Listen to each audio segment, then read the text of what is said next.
Thank you, Southern Roots. Thank you for what you do.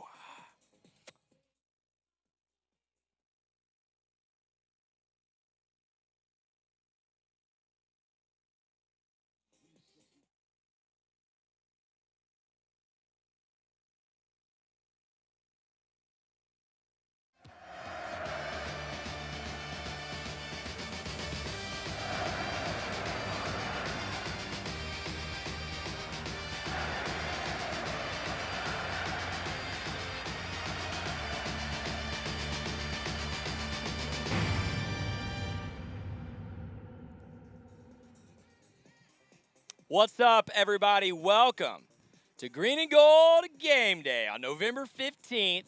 Utah is here in Waco. The Utes traveling all the way down to Central Texas to take on your Baylor Bears on a week which feels a little weird. Let's just be honest about that. Welcome in, everybody. My name is Scotty Swingler here for 365 Sports and Rogue Media, and thanks for joining us on Green and Gold Game Day. We're going to take you all the way up to kickoff. I'll be here with you until about 4 o'clock, and then we'll be joined by Matt Mosley and Faith Lynch to take you all the way up to kickoff, which is at 6 o'clock here at McLean Stadium. As you can see, we are live in the action. I'm here at the Camp Fimfo tailgate right across the street from McLean Stadium at the Brazos parking tailgating area. The wind is blowing. If you hear that through my microphone on occasion, you can forgive me. The tent above me is swaying. It is a beautiful day, though. That wind is a little alarming, but cooling me down, so I'm good. I'm thankful for that. Should be great football weather by kickoff at 6. Thanks so much for joining us, and thank you to Central National Bank for sponsoring Green and Gold Game Day. Make sure to call the guys at Central National Bank. If you're looking for a bank, need a loan, I don't know. Brian Fonville, good friend of ours, big sponsors of ours. We thank Central National Bank, and this is setting the stage. First of all, let's just take a quick pulse of Baylor Nation. Our fan vote until 4 o'clock, hour 1, is this question. How will the Mack Rhodes situation this week affect the football team today? How will the Mack Rhodes thing affect the football team on the field today? And of course, I mean, maybe you think the answer to that is not at all. It doesn't have any bearing on a football game. Sometimes I'm inclined to agree with you. Maybe you think a little bit, or maybe you think a lot. This has a big impact. We're going to talk more about that in just a little bit. But first of all, let's talk about this football game. The Utah Utes come into Waco, and this is a team that had very high expectations to start the year and then dropped 2 games early in the season. They dropped a game 34-10 to Texas Tech. 34-10. And I think at that point, and I was here at this tailgate getting ready for this show watching that, Texas Tech just obliterate Utah. And at that point, I thought, oh, you know, those are pretenders rather than contenders. Then they lost 24-21 in the rivalry game, the Holy War, to BYU. 24-21, nothing embarrassing about that. BYU, by the way, has an excellent team this year. This Utah team, though, has won every other game by fairly convincing margins, including 2 weeks ago, they beat Cincinnati 45-14. By the way, the same Cincinnati team that just ran Baylor out of the building just a couple weeks prior to that. This Utah team, according to Pro Football Focus, has the best offensive line in America. That includes Indiana, Oregon, Alabama, Georgia, teams that are known for putting good offensive lines out there this year. Utah has the best in the nation. They've got a quarterback, Devin Dampier, the transfer from New Mexico, who is easily the most athletic guy the Bears have faced at QB yet. More athletic than Jackson Arnold, more athletic, maybe by a little bit, than Avery Johnson. Devin Dampier has the ability to absolutely obliterate you on the ground with his legs. And this Utah team comes in here, maybe more important than anything, more important than the record, more important than the margin of victory, more important than this offensive line.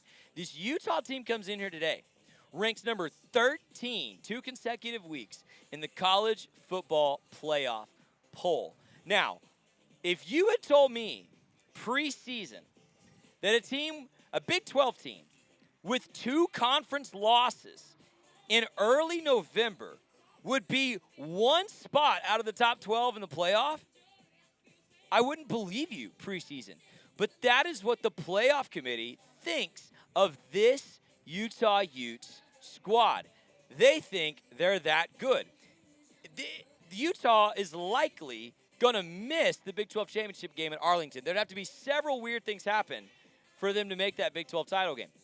However, it is becoming more and more likely as the weeks go on that Utah could walk into the playoff as an at-large team and perhaps the second Big 12 team in behind whoever ends up winning that Big 12 championship game. Again, they are sitting at number 13 in the playoff ranking today. Meanwhile, need I go through what has been a whirlwind, to say the least, 2025 season for the Baylor Bears, right? Baylor comes into Big 12 play ranked by most people, not just us here in Waco, not just us at 365 Sports, assumed to be, at the end of the summer, one of the 3 or 4 best teams in the conference, ready to compete for a Big 12 title this year. A bunch of guys, in fact, most of your contributors, certainly all of your skill players, from a 2024 team that went 8-4, coming back, you're hoping to improve. And it has been up and down. It has been commotion. It is bringing back chrome helmets against Auburn. The day we kicked off this show, right, only to lose in really disappointing fashion. It is losing on a last-second field goal at home to Arizona State, who we now know is down this year. It is getting blown out by TCU on the road, only to be a Sawyer Robertson interception away from the most improbable comeback I've ever seen in a football game. And add on top of that, there is absolutely, let's not pretend like this doesn't exist here on Green and Gold Game Day, okay? There's absolutely tension in this fan base about this coaching staff, this head coach, the direction of the program, what's next, should we move on? And then this week, well, first of all, late last week, news about Mack Rhoades, Baylor's athletic director, in a physical, certainly verbal, perhaps physical confrontation with your star tight end, maybe the best tight end in America, because of an undershirt. Physical, certainly verbal altercation with an assistant coach. Somehow that seems to get by fairly easily. It's like, all right, things happen, we're going to move on. And then Mack Rhoades takes a leave of absence early Wednesday morning after appearing on ESPN Tuesday night with the College Football Playoff Committee. He's no longer on that committee. He's currently on a leave of absence from his role as AD at Baylor. Speculation runs wild on the internet as to why that can be. I'll let you go read that for yourself. But it's just another layer. That's what I felt like this week, right? Baylor has a bye last week. You come off a huge homecoming win 2 weeks ago against UCF. By the way, let me credit where credit's due. UCF that shouldn't have scored if not for a turnover with less than a minute left in the first half at homecoming, right? Baylor absolutely takes care of business against a UCF team that ain't great, but is better than 3 points in Waco, okay? Baylor absolutely takes care of business 2 weeks ago on homecoming. And even if you had a spark of hope, Baylor's 5-4. Maybe we can go 8-4 again. Maybe this is the start of a run. Maybe we figured it out. Oh my gosh, the offense finally started a game well. Maybe if you had a spark of hope, and then there's a bye week, and you're prepping for Utah, there's this. And it's just another layer of, oh my gosh, on what's overall been a whirlwind season. So here's my question as we set the stage for this game. Thank you, CNB, for sponsoring this segment. Here's the stage. One program here today is going to play desperate because they have an opportunity to play for a national championship. That's not an exaggeration. If Utah absolutely plays lights out in their next 3 ball games, which, by the way, they've got Baylor today, Kansas State which is not a given, but that's a team that they will be favored. And then Kansas, which they should blow Kansas out. Let's just be honest about that. If Utah takes care of business here, they're a playoff team. They are. They're going to get into the field. So you've got a team that comes into Waco playing desperate because they could be competing for a national championship versus a Baylor team who we love and support and hope plays well. But what is Baylor playing for today?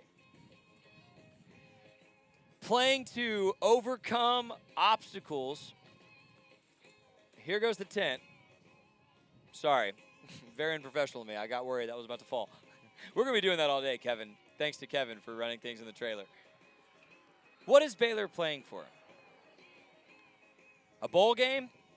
Okay. Are we excited about that? Still 2 games to go. Thank you, sir. Is Baylor playing for each other to overcome the turmoil inside the athletic department? Is Baylor playing for the fans, which are so disappointed, divided, and diminutive?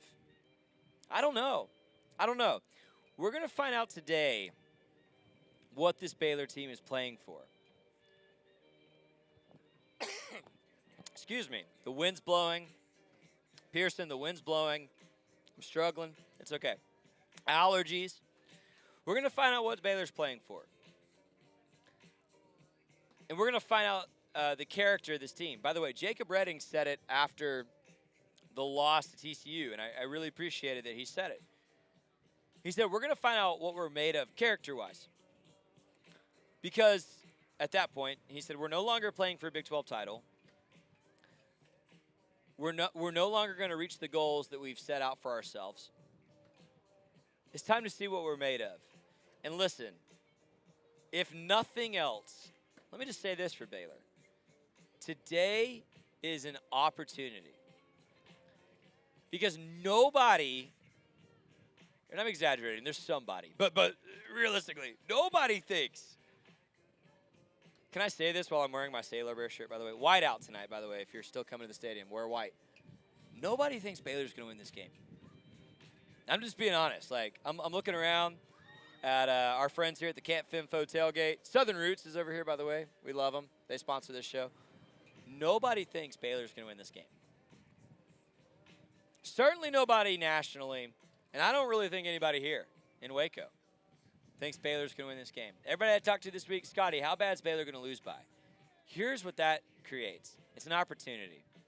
It's an opportunity to change the narrative. Change the narrative from all the negativity this week that's come out of this Mack Road situation. Change the narrative that's been going on all season, which is like, these guys suck. This guy can't coach. These guys don't fight hard. No, tonight you can change the narrative. But you're not going to change the narrative if you lose 45-10. Sorry, 45-14. That's what Utah beat Cincinnati by.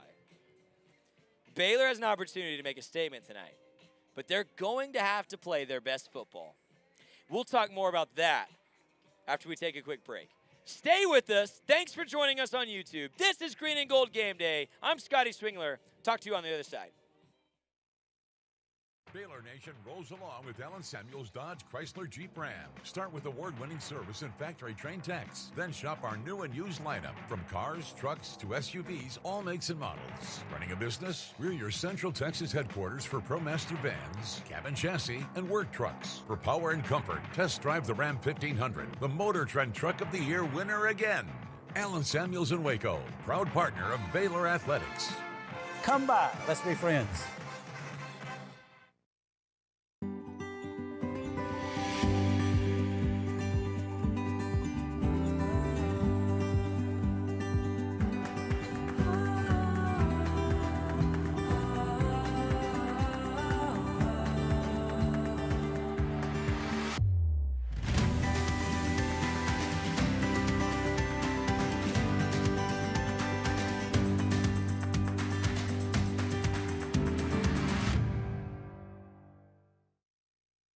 If you want the best for your body, you want Ascension Providence, the largest sports and orthopedics group in Central Texas. Using innovative and cutting-edge technology, we're able to understand your body better than ever, delivering treatment with precision.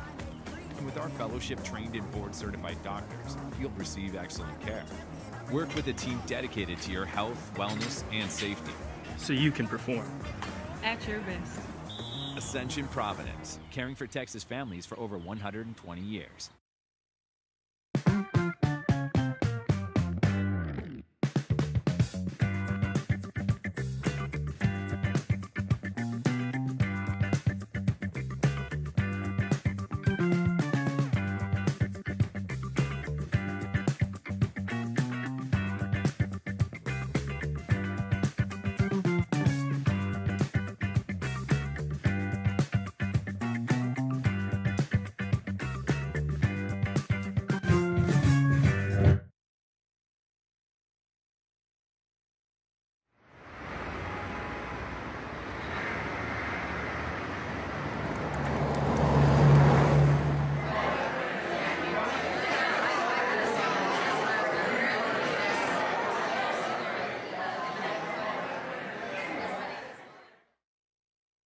At GameFinfo Waco, we believe fun is more fun outside. We also believe fun is more fun in the pool, by the water park, at your RV, in a cabin, and with the friends and family you love the most. So grab a drink, take a ride, and stay a while.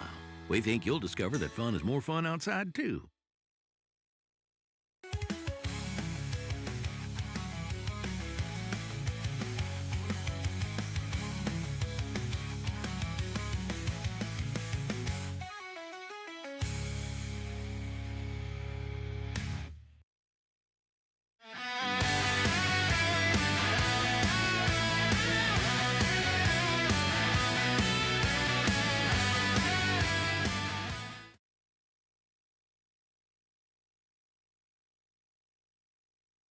Brazos Parking, right across the street from McLean Stadium, live and in person. Thank you so much to all our sponsors, including Camp Finfo. Southern Roots is here if you want some great beer. Blake Blackmar is here cooking up the best barbecue. So if you're on the way to the stadium, if you're here in town, and you're like, I don't know if I want to tailgate, get your butt over here. Camp Finfo tailgate. Go see Blake. Get some great barbecue. I think he's doing brisket tacos today, some homemade salsa verde. You can't beat that. Southern Roots is here. You can't beat that. I mean, if you're like me, you know you can't beat Southern Roots. Sikkim 365 right down the way. Thank you so much for joining us. This is 365 Sports Green and Gold Game Day. I was looking on the break at some scores. Texas A&M completing that wild comeback, by the way. I know. The people around me just rolled their eyes. I was rooting for the Aggies to lose. Of course I was. I'm a Baylor Bear. What are you talking about?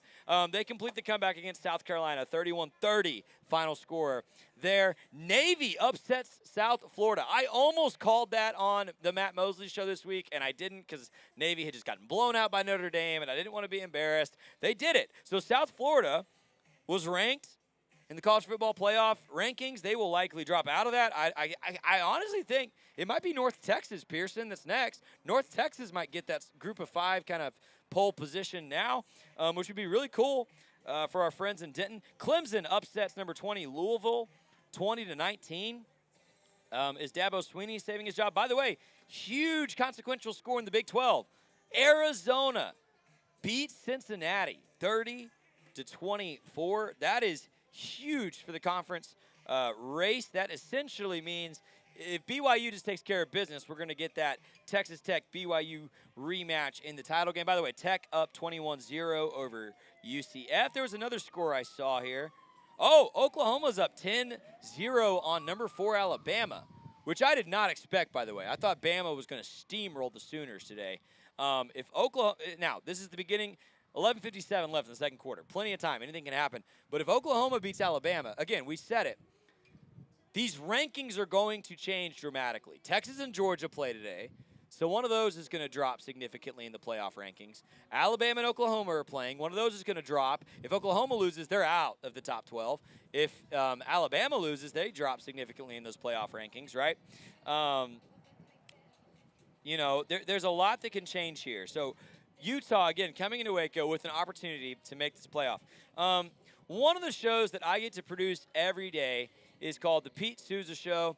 We are live every morning on YouTube from 10 to 11:30 in the morning. Pete is a great guy. Maybe you know him from his time at KWTX. Maybe you know him because he's been calling Baylor basketball on the radio, subbing for John Morris lately. But Pete and I do a show together every day from 10 to 11:30. And I asked Pete, what's going to happen in this ball game? Would you make some Pete's predictions? Let's go to those now, Kevin. Let's hear Pete's predictions for today's Baylor versus Utah matchup. Pete Souza here, back again. I got a couple predictions for this game. Scotty Swingler says, hey, what do you think is going to happen? Can you give me some predictions? I can give you some predictions. Unfortunately for Baylor, they're not all necessarily good for the Bears. The one thing I want to really stress as we get ready to watch this Baylor football game take on Utah, the Bears, if they're going to win, will have to play well early, right? Which has not been something that's been a signature for this team. But if BYU is able to get up on Baylor, even if it's 10-0 early on in the first quarter, we will see a steady diet of Wayshawn Parker and also Devin Dampier running the football, keeping Baylor's potent offense off the field and not giving Sawyer Robertson an opportunity to produce fireworks. That's a concern for me. Baylor, I predict that if they're going to win, they have to start fast. If Utah gets up 10-0, I know Baylor has a lot of firepower in its offense, but this is a Utah team that knows how to salt the clock away. I talked to Bill Riley earlier this week on my show, The Pete Souza Show. He is the voice of the Utes, and he talked about how Kyle Whittingham's team is really just another Kyle Whittingham squad, right? They're ready to play deep into December in a sense that they are built for postseason football. So Utah, if they get a lead, I think they can just run the ball down your throat and stop you on defense. Sawyer Robertson, I do think that we're looking at a big game from him, regardless of what happens. Baylor, I think will keep it close. The spread is 7.5. I believe the Bears can cover that spread, but Sawyer Robertson needs to have a big game. He had a huge game against UCF. I feel like we're now starting to overlook the skill set of Sawyer Robertson with all that's going on in college football and the Big 12. Specifically, maybe Baylor has been a little bit of a letdown this year. Sawyer Robertson is still going to show up tonight and produce. So I put a lot of my my shekels, let's just say, and my beliefs in the fact that Sawyer Robertson can continue to deliver.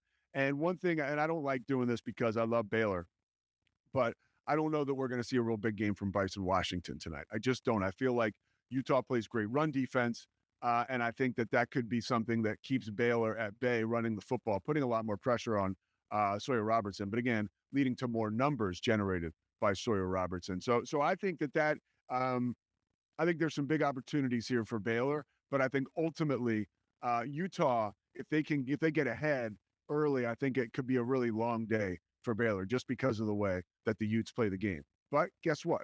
They play the games for a reason. So what do I know? Those are my predictions, but again, I wouldn't bank on any of them.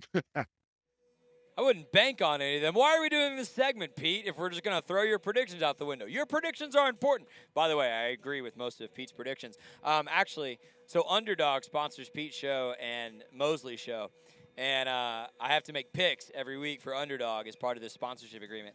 And I picked Wayshawn Parker, who he mentioned, Utah's running back, to go over 55.5 yards rushing, and Sawyer Robertson to throw more than 1.5 passing touchdowns. I feel like those are gimmies, right? Like that's cake.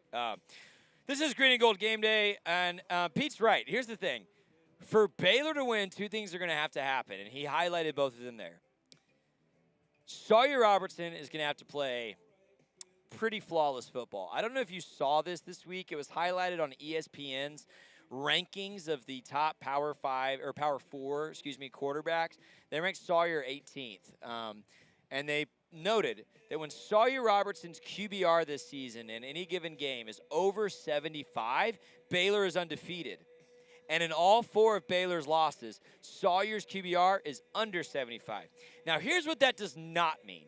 That does not mean that Sawyer sucks and is the reason we've lost 4 games. I don't think anybody watching football would assume that, and you would be right. That is not the case. Unfortunately, what is the case is because Baylor's defense, other than against UCF, in which they played lights out, Baylor's defense this season has not been a strength. In fact, it's been a critical weakness. Critical. Games usually boil down to can Sawyer Robertson and the offense at large make enough plays to keep us in it / get us this incredible victory, right? Against Kansas State, it happened. Against TCU, you're one play away, right? But that's a staggering statistic. Again, QBR, when it's over 75 for Sawyer, Baylor undefeated. When it's under 75, Baylor's 0-4. Pretty remarkable. But the second thing he said there is critical. Utah's going to run the football. And Baylor has to decide how they're going to bow up and stop the run. We talked this week, and you'll hear this interview later on the show.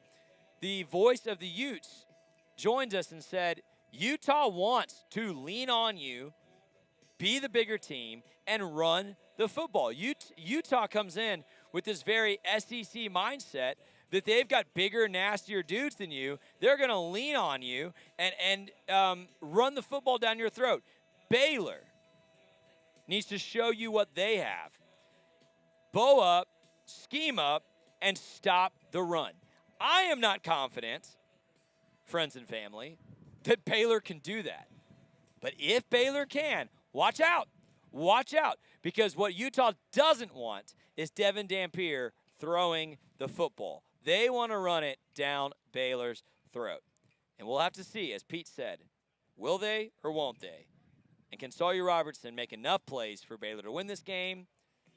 Or will it just be too much to overcome? We'll be right back. I'm going to have some more statistics for you about this matchup. This is 365 Sports, Green and Gold Game Day.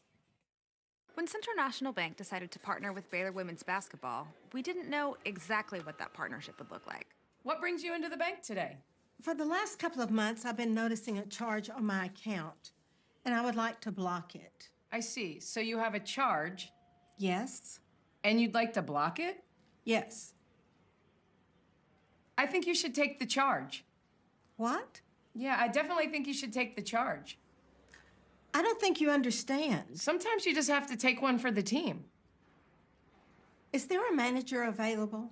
We love that Coach Collin is all about the team. Once we get the vocabulary down, the sky's the limit. Central National Bank, proud partner of Baylor Athletics and Baylor women's basketball. I have Mac Rhodes, director of Baylor Athletics, on the phone. Mac, can you tell Peggy why she should take the charge? Of course she should take the charge. Wait, are you at the bank again? And who is Peggy?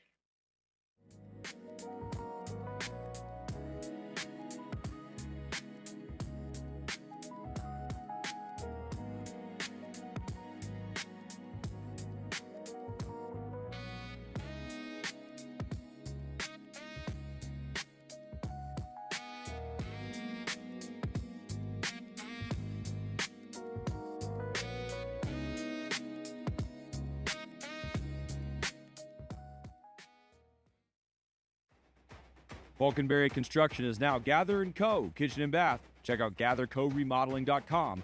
Thanks so much for sponsoring Green and Gold Game Day.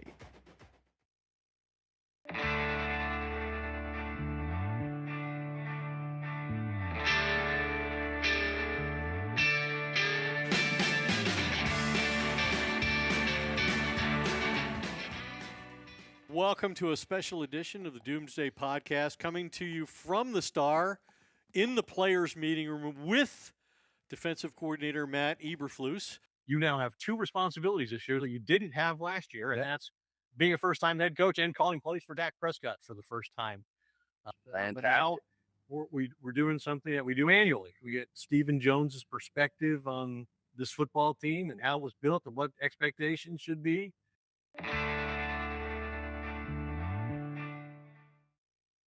Drive in the fall at Allen Samuels Dodge Chrysler Jeep Ram in Waco. Huge savings and the best selection in Central Texas. From powerful Ram trucks, Motor Trend's Truck of the Year, to adventure-ready Jeeps and stylish new Dodges, we've got the right ride for you. Upgrading, downsizing, or buying your very first vehicle, Allen Samuels has you covered with friendly service and deals that make driving fun.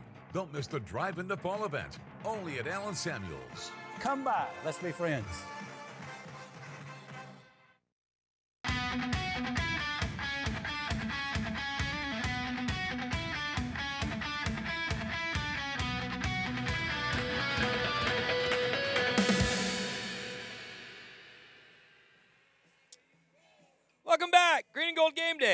name's Scotty Swingler. At 4 o'clock, remember, we got Faith Lynch and Matt Mosley joining us. We're taking you all the way up to kickoff, which is at 6 tonight. Utah in town to take on Baylor at McLean Stadium. So thankful you've joined us today. Hey, if you want to come hang out live, I'm going to be honest about this, okay? I was a little worried about the tailgating atmosphere today. But just judging on what I'm seeing in front of me right now, this is already, for this time of the day, a better tailgating atmosphere than I've seen at most home games this year. Not like Auburn. That was pretty lit. But compared to the last few home games, man, there are more people here 2 hours prior to kickoff than I've seen all season. So if you want to join us, we're at the Camp Finfo tailgate. Southern Roots is here. Baylor legend Blake Blackmar is here. By the way, I think I'm going to ask Blake to be on Please Bear With Me tomorrow night. Please Bear With Me, Sunday nights, Scotty and Terrence Ganaway normally, but Terrence is out tomorrow. I might ask Blake. You should check it out on YouTube. But Blake's serving barbecue, brisket tacos, salsa verde, some chicken thighs. That look pretty good. Southern Roots is here. Come join us. Camp Finfo. We're at Brazos Parking right across from McLean. I would love to say hi to you because while Faith and Matt are up here, I can say hi to you starting in about 15 minutes. Okay. Faith, had I been smarter, I would have created this segment preseason, but I thought of it this week. I should have come up with this segment like maybe 5 years ago, to be honest with you, but I thought of it this week. My name is Scotty Swingler, and these are Scotty Swingler's swing statistics for this football game. What are the statistics that are going to make the difference in today's football game as Baylor takes on Utah? Let me give you the first one, and it's cliche. It's cliche for a reason. You know, sometimes things are cliche because we're lazy. And sometimes things are cliche because it's true. This is a case of the latter. It's cliche because it's true. The first thing that's going to determine this football game is turnovers. It just is. It just is. Think back to when Arizona State was here in September. Baylor loses that game on a last-second field goal, but lost the turnover battle in that game 3-0. That was it. You lose the turnover battle by 3, you're not going to win a football game against another good football team. Speaking of which, there are 136 teams in FBS college football. Baylor is ranked 133rd in turnover margin. Yikes. I'm going to say that again. There are 136 teams in FBS college football. Baylor is 133rd in turnover margin. So that means two things, obviously. One, Baylor does turn the ball over. By the way, a remarkable amount of fumbles. I think last I looked, top 5 in the nation in fumbles lost. But two, Baylor's defense has not forced a lot of turnovers. And note, the games in which Baylor has won, they have forced turnovers. 2 weeks ago at homecoming against UCF, that was a huge part of it. More importantly, win over SMU, who suddenly aren't schmucks anymore. They're getting some big wins now.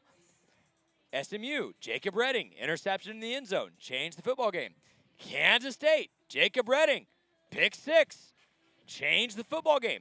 You could argue that play won that football game, okay? You could argue Jacob Redding's won 2 football games for the Baylor Bears, but Faith Lynch might tell you more about that later this season. Turnover margin is going to determine this game. By the way, there is hope for Baylor fans. Utah is 77th in the nation in turnover margin. Negative 0.1 turnovers margin per game.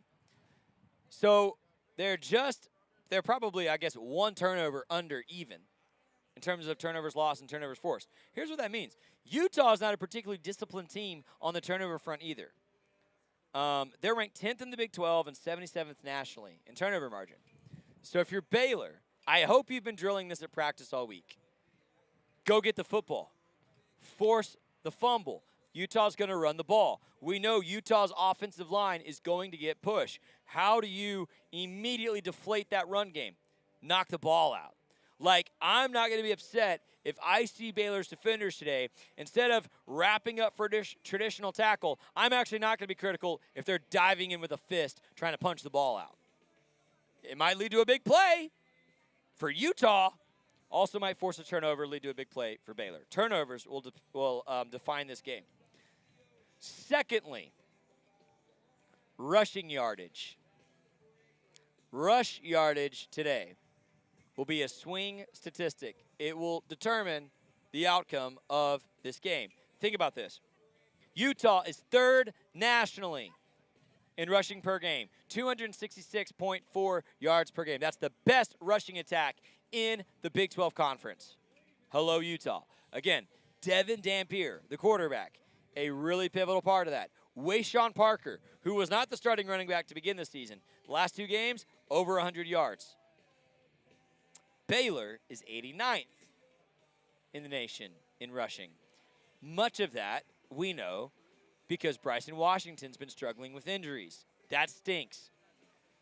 Baylor's offensive line has also been fairly inconsistent this season. Baylor's offensive line needs to get pushed today. Baylor needs to find a way to run the football today. I think rushing yardage will determine this game. If Baylor can stay within 50, 60, 70 rushing yards of Utah, they've got a real chance. Because Baylor's going to outgain Utah in the passing game. I believe that. But in the rushing game, can you limit Utah's rushing yards? And can you rush for some yardage yourself, run the clock, establish that efficient offense? That's going to be important. And then here's the other one. And again, kind of cliche, but it matters when you're playing at home. Penalties.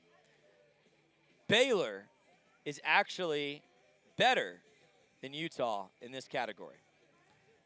Baylor is about 6 penalties per game. Utah is about 6.1 penalties per game. This is where home field has to matter. If you're a Baylor fan and you're in the stadium, you got to be loud. You got to do what you can do to create false starts, create penalties for Utah. Baylor needs that home field advantage. And if you're Baylor, you have to play discipline at home. Something I was disappointed in more early in the season than recently. Baylor has committed a lot of what I would call unnecessary penalties. If I was being a little more honest, dumb penalties, right? A lot of 15-yard personal fouls, late hit, etc. Those kind of penalties really plagued Baylor early in the season. More recently, a little better. But again, we've had a bye week, UCF homecoming. I don't know if we put too much stock into that compared to the rest of the season. No dumb penalties tonight, Bears. Don't do it. Play smart, disciplined football. Run the ball, no dumb penalties. And then again, you want to win the turnover battle tonight. I think if Baylor can win, not just stay like within 1, but win the turnover battle tonight, Pearson, I'm not just a host of this show. I'm a real Baylor fan, okay? I'm more of a fan than I am a host, if we're being honest most of the time, right? And yet I'm telling you, this isn't fantasy. If Baylor can win the turnover battle tonight, they have a real shot to win this football game. If Baylor loses the turnover battle tonight, I'll just say no shot. 0. Give me 0% odds to win this football game today. We're going to take one more break, and when we come back, I'm going to talk really quickly about what's going on with Mack Rhoades. I know that's hanging over this football game. Don't want to spend too much time on it, but we'll touch on it. We'll check the results of our Hour 1 fan vote. Make sure to go vote on that if you haven't already. And we will get you ready for Hour 2 of the program, when we will be joined by Faith Lynch and the legend, Matt Mosley. See you in just a little bit. Stay with us. I'm Cole Posey, and I'm a third-generation Baylor Bear. During my time playing baseball at Baylor, I started a hat company called Hondo, which started as meek and humble beginnings, has quickly grown into something more. Over 40,000 hats sold, and then over 100 retail locations nationwide. I love vintage Western hats, but couldn't stand the condition they came in, so I decided to make my own. Vintage style, but with modern aesthetics. Thank you so much for making my dream come true, and for enabling what was once a dream to become a reality. God bless. Drive into fall at Allen Samuels Dodge Chrysler Jeep Ram in Waco. Huge savings and the best selection in Central Texas. From powerful Ram trucks, Motor Trend's Truck of the Year, to adventure-ready Jeeps and stylish new Dodges, we've got the right ride for you. Upgrading, downsizing, or buying your very first vehicle, Allen Samuels has you covered with friendly service and deals that make driving fun. Don't miss the Drive into Fall event, only at Allen Samuels. Come by, let's be friends. Everyone, hello. Guys, welcome back to Deer Sports. I am so pumped to be back in the podcast world and filming season 2 of Deer Sports. On this podcast, you're going to find stories from former and current athletes about their journey through sports and the impact it has made in their life. Make sure to subscribe on YouTube and follow our Instagram and Twitter to stay updated on all things Deer Sports.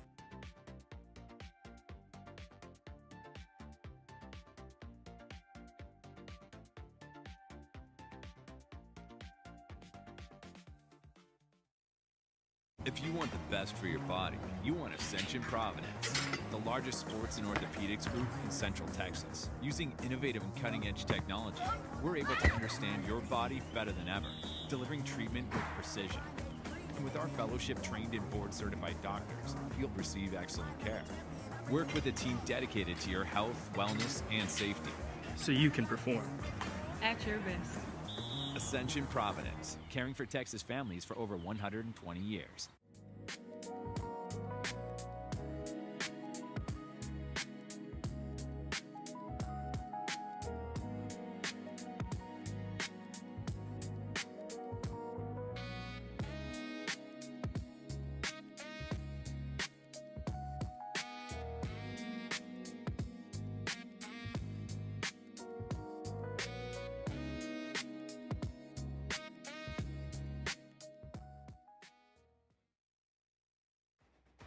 Falconberry Construction is now Gather & Co. Kitchen and Bath. Check out gathercoremodeling.com. Thanks so much for sponsoring Green and Gold Game Day. At GameFinfo Waco, we believe fun is more fun outside. We also believe fun is more fun in the pool, by the water park, at your RV, in a cabin, and with the friends and family you love the most. So grab a drink, take a ride, and stay a while. We think you'll discover that fun is more fun outside, too.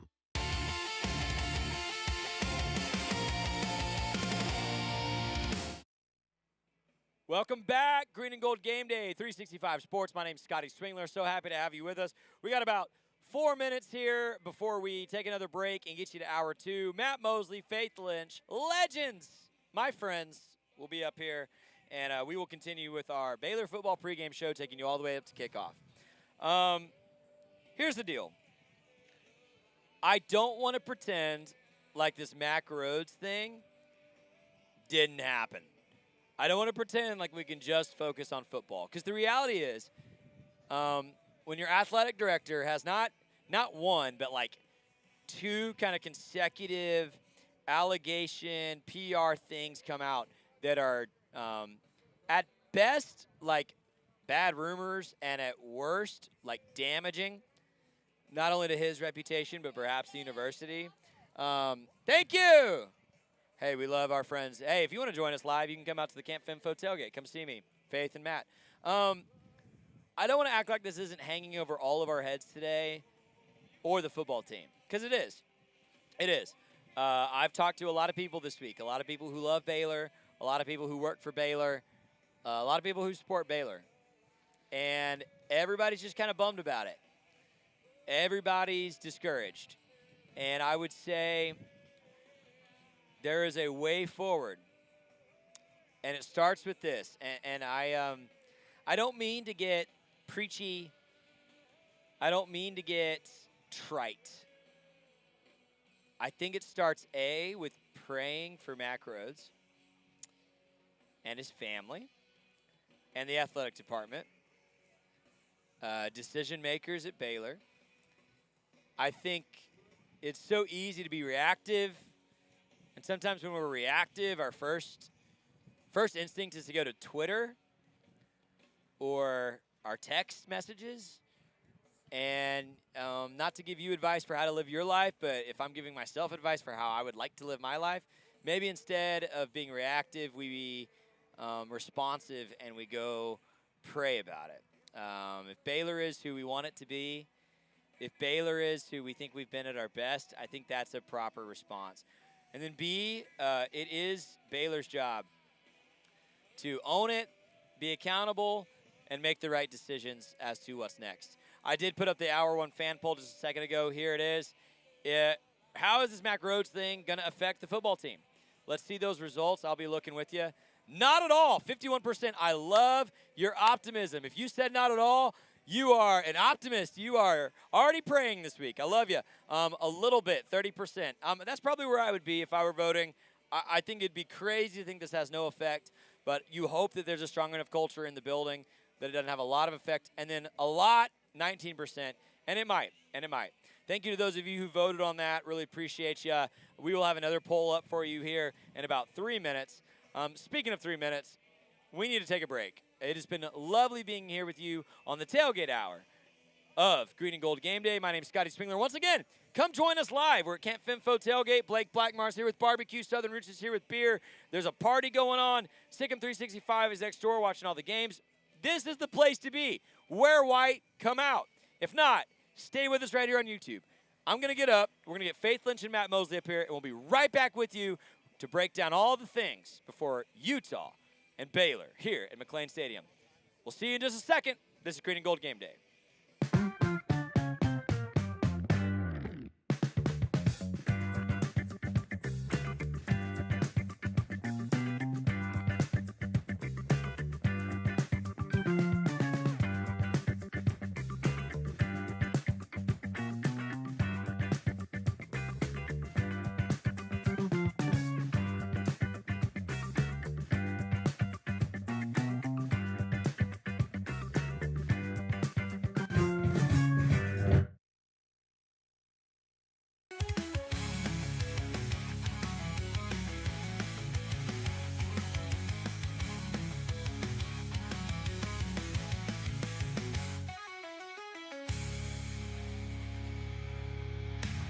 If you want the best for your body, you want Ascension Providence, the largest sports and orthopedics group in Central Texas. Using innovative and cutting-edge technology, we're able to understand your body better than ever, delivering treatment with precision. And with our fellowship-trained and board-certified doctors, you'll receive excellent care. Work with a team dedicated to your health, wellness, and safety. So you can perform at your best. Ascension Providence, caring for Texas families for over 120 years.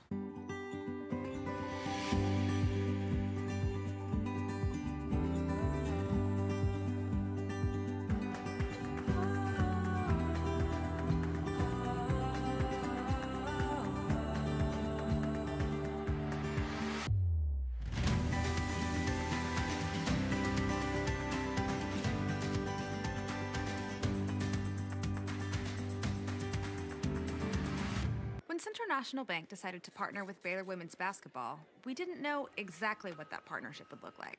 What brings you into the bank today? For the last couple of months, I've been noticing a charge on my account, and I would like to block it. I see. So you have a charge. Yes? And you'd like to block it? Yes. I think you should take the charge. What? Yeah, I definitely think you should take the charge. I don't think you understand. Sometimes you just have to take one for the team. Is there a manager available? We love that Coach Collin is all about the team. Once we get the vocabulary down, the sky's the limit. Central National Bank, proud partner of Baylor Athletics and Baylor women's basketball. I have Mack Rhodes, director of Baylor Athletics, on the phone. Mack, can you tell Peggy why she should take the charge? Of course she should take the charge. Wait, are you at the bank again? And who is Peggy?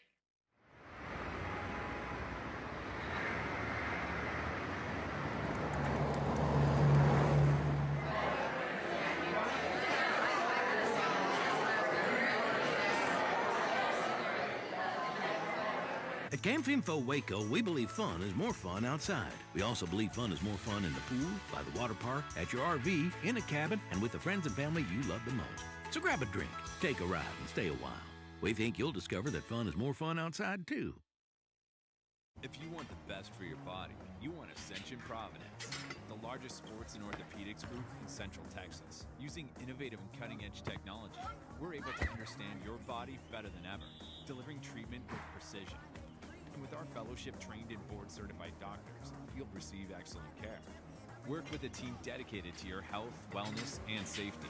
So you can perform at your best. Ascension Providence, caring for Texas families for over 120 years. Falconberry Construction is now Gather & Co. Kitchen and Bath. Check out gathercoremodeling.com. Thanks so much for sponsoring Green and Gold Game Day. I'm Cole Posey, and I'm a third-generation Baylor Bear. During my time playing baseball at Baylor, I started a hat company called Hondo, which started as meek and humble beginnings, has quickly grown into something more. Over 40,000 hats sold, and then over 100 retail locations nationwide. I love vintage Western hats, but couldn't stand the condition they came in, so I decided to make my own. Vintage style, but with modern aesthetics. Thank you so much for making my dream come true, and for enabling what was once a dream to become a reality. God bless.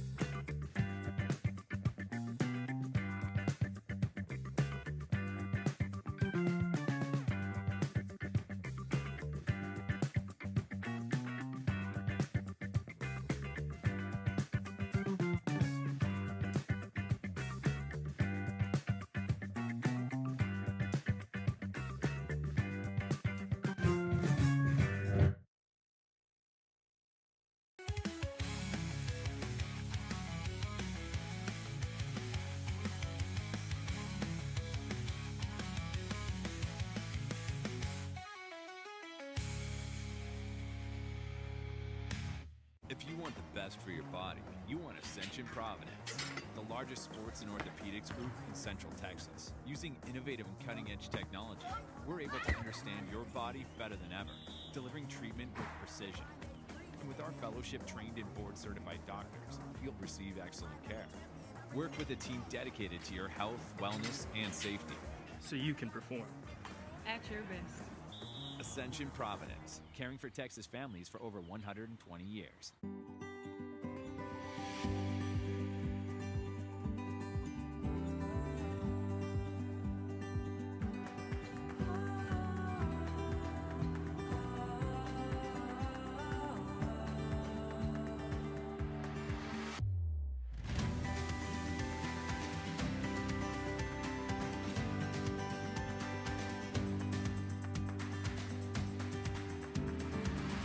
When Central National Bank decided to partner with Baylor women's basketball, we didn't know exactly what that partnership would look like. What brings you into the bank today? For the last couple of months, I've been noticing a charge on my account, and I would like to block it. I see. So you have a charge, Yes? and you'd like to block it? Yes. I think you should take the charge. What? Yeah, I definitely think you should take the charge. I don't think you understand. Sometimes you just have to take one for the team. Is there a manager available? We love that Coach Collin is all about the team. Once we get the vocabulary down, the sky's the limit. Central National Bank, proud partner of Baylor Athletics and Baylor women's basketball. I have Mac Rhodes, director of Baylor Athletics, on the phone. Mac, can you tell Peggy why she should take the charge? Of course she should take the charge. Wait, are you at the bank again? And who is Peggy?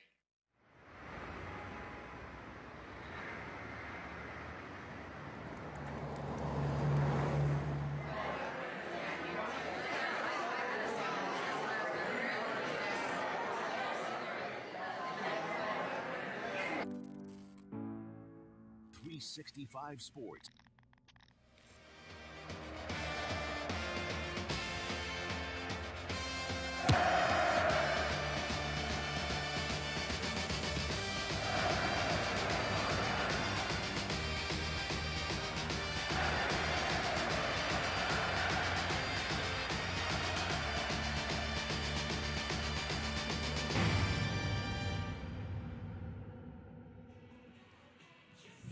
Welcome back to the 365 Sports Green and Gold Game Day Show. I'm Faith Lynch here with Matt Mosley. Scotty did such a great job of kicking us off in hour one. It is a whiteout. We're back at McLean Stadium. It's been a minute since we have been out at the tailgate site. Excited to be here. it was cold this week, so I was going to pick my jacket. I've already had my outfit set, and I was not going to change my mind regardless of the whiteout. But we're happy to be here, and I'm sitting next to Matt Mosley, and we're going to get our show going. We are, and it's been a long week, and I think we're ready for actual football. And I started my day right down the road, Highway 6 in College Station, and witnessed some of that. What a game. Sort of amazing comeback by the Ags, down 30-3 at halftime. So I've already seen part of like one great game today, but I'm very excited to see the Bears.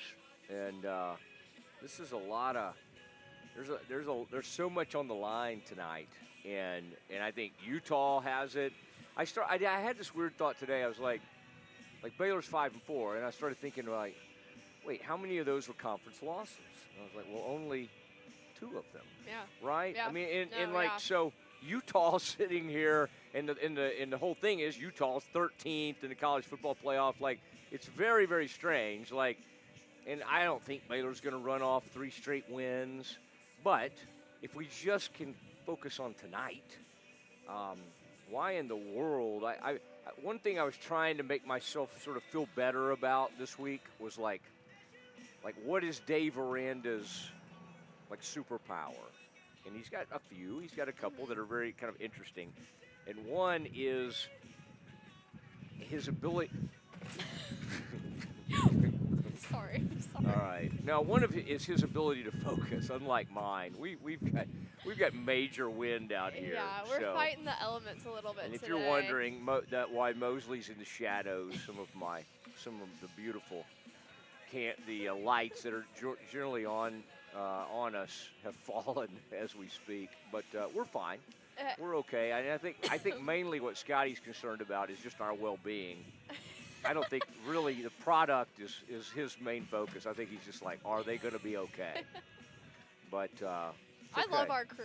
They're so great. I do they like are willing to do whatever it takes and manage whatever that means for us. No, I wish we could get a camera on them right now. They're the most entertaining folks out here. But we'll be fine. And I do love. It's interesting because we have these amazing. Rogue has spared no expense. And this amazing, like, satellite truck. And, I mean, we really have some pretty cool bells and whistles now. We do. But we probably should invest in some, like, sandbags or something, like to anchor things down. Maybe. And, we'll put that one on of the things Scotty appreciates is kind of when I roll in from College Station and I start kind of telling them, hey, maybe some things they need. But it is fun to be with you, Faith, and it's fun to be back on our YouTube show. And I think the crowd tonight, I don't know what it's going to be like. I think the crowd that's here is going to be festive. It's going to be fun. I think people were ready to be for football to be back here. And I just think, it's hard not to think about, not to mention the elephant in the room, which is there's just been a major scandal, and there's stuff that's cropped up this week. And I don't know. The thing I don't know about that, and this involves Mack Rhodes and everybody watching this is not surprising. But I think it'll be interesting. Like, for instance, last night at the basketball games, the women, you played volleyball here, but the women's basketball, the men's basketball, like, I have a hard time thinking that all of those transfers that came in here are really in tune with, wait, what's going on with our AD? I think they're probably kind of, now, you having spent your whole career here, you would have been pretty in tune with what's happening, right? Absolutely. I think I was thinking about that sitting in the trailer getting ready for our segment. I was like, maybe as a football player, this might affect me. Yeah. But as an Olympic sport or another program, I mean, no. I was thinking back of, when I had maybe had contact with Mack Rhodes as an athlete, and it wasn't a lot. So it's not a big effect. I think it's going to take maybe a mental toll or a physical toll on these players. But from a football side, maybe just because the way of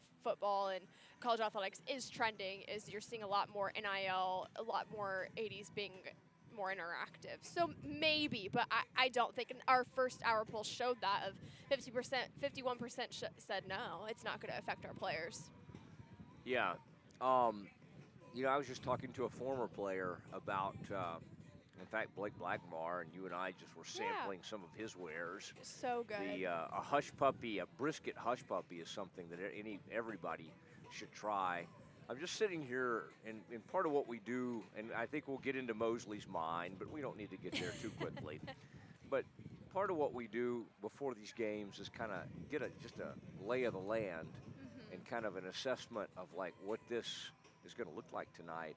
And we kind of forget, like, sometimes I'm so focused on Baylor that I was just watching people in Utah jerseys, and it's like, I mean, they're going to be here tonight. There's going to be, I mean, you know, Utah does have a chance. And kind of like BYU, Utah has such religious people in their fold that they kind of spread out across the country. They have a great fan base. So I think that's interesting. Now, Faith, I do think, and we do have the hour 2 fan vote. Yes. And I think that's important. And I want you to give the fan vote is going to be which aspect of Utah's team, the Utah Utes, is most concerning for Baylor. All right, give us our choices. What are our choices tonight when we do the fan vote? Yeah, we have mobile quarterback, offensive line, defensive front, Kyle Whittingham's, and in-game coaching. All right.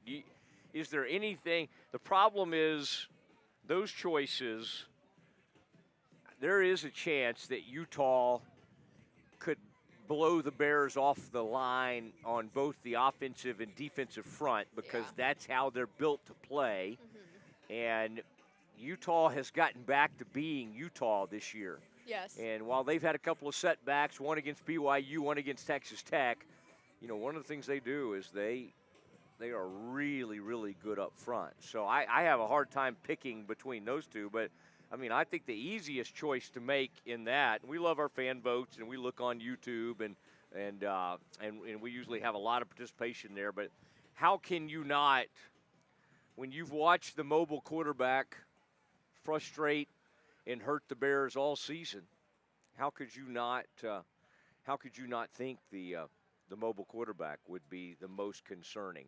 That is where my vote would go. Yeah, I don't disagree. I think Kyle Whittingham's in-game coaching, I really like him as a coach. I think his mind is great. I think he brings a cool personality that his players get to really buy into.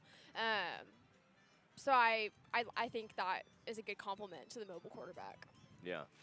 You know, I can't help but think about Whittingham and like a couple of years ago when Dave Aranda had kind of decided, hey, I don't really want to do interviews with the local media and all that. Yeah. And I remember we called Utah, and we were just like, that year we did a little experiment. We thought, let's just call every road team they play, and let's just see like what these head coaches, you know, if they're willing to come on. And Whittingham didn't even hesitate. Really? He came on, recorded. He was great. Now, again, he's been there like 21 seasons. Yeah, it's crazy. I think he's the second, other than Kirk Ferentz at Iowa, I think he's the second most tenured coach in the country.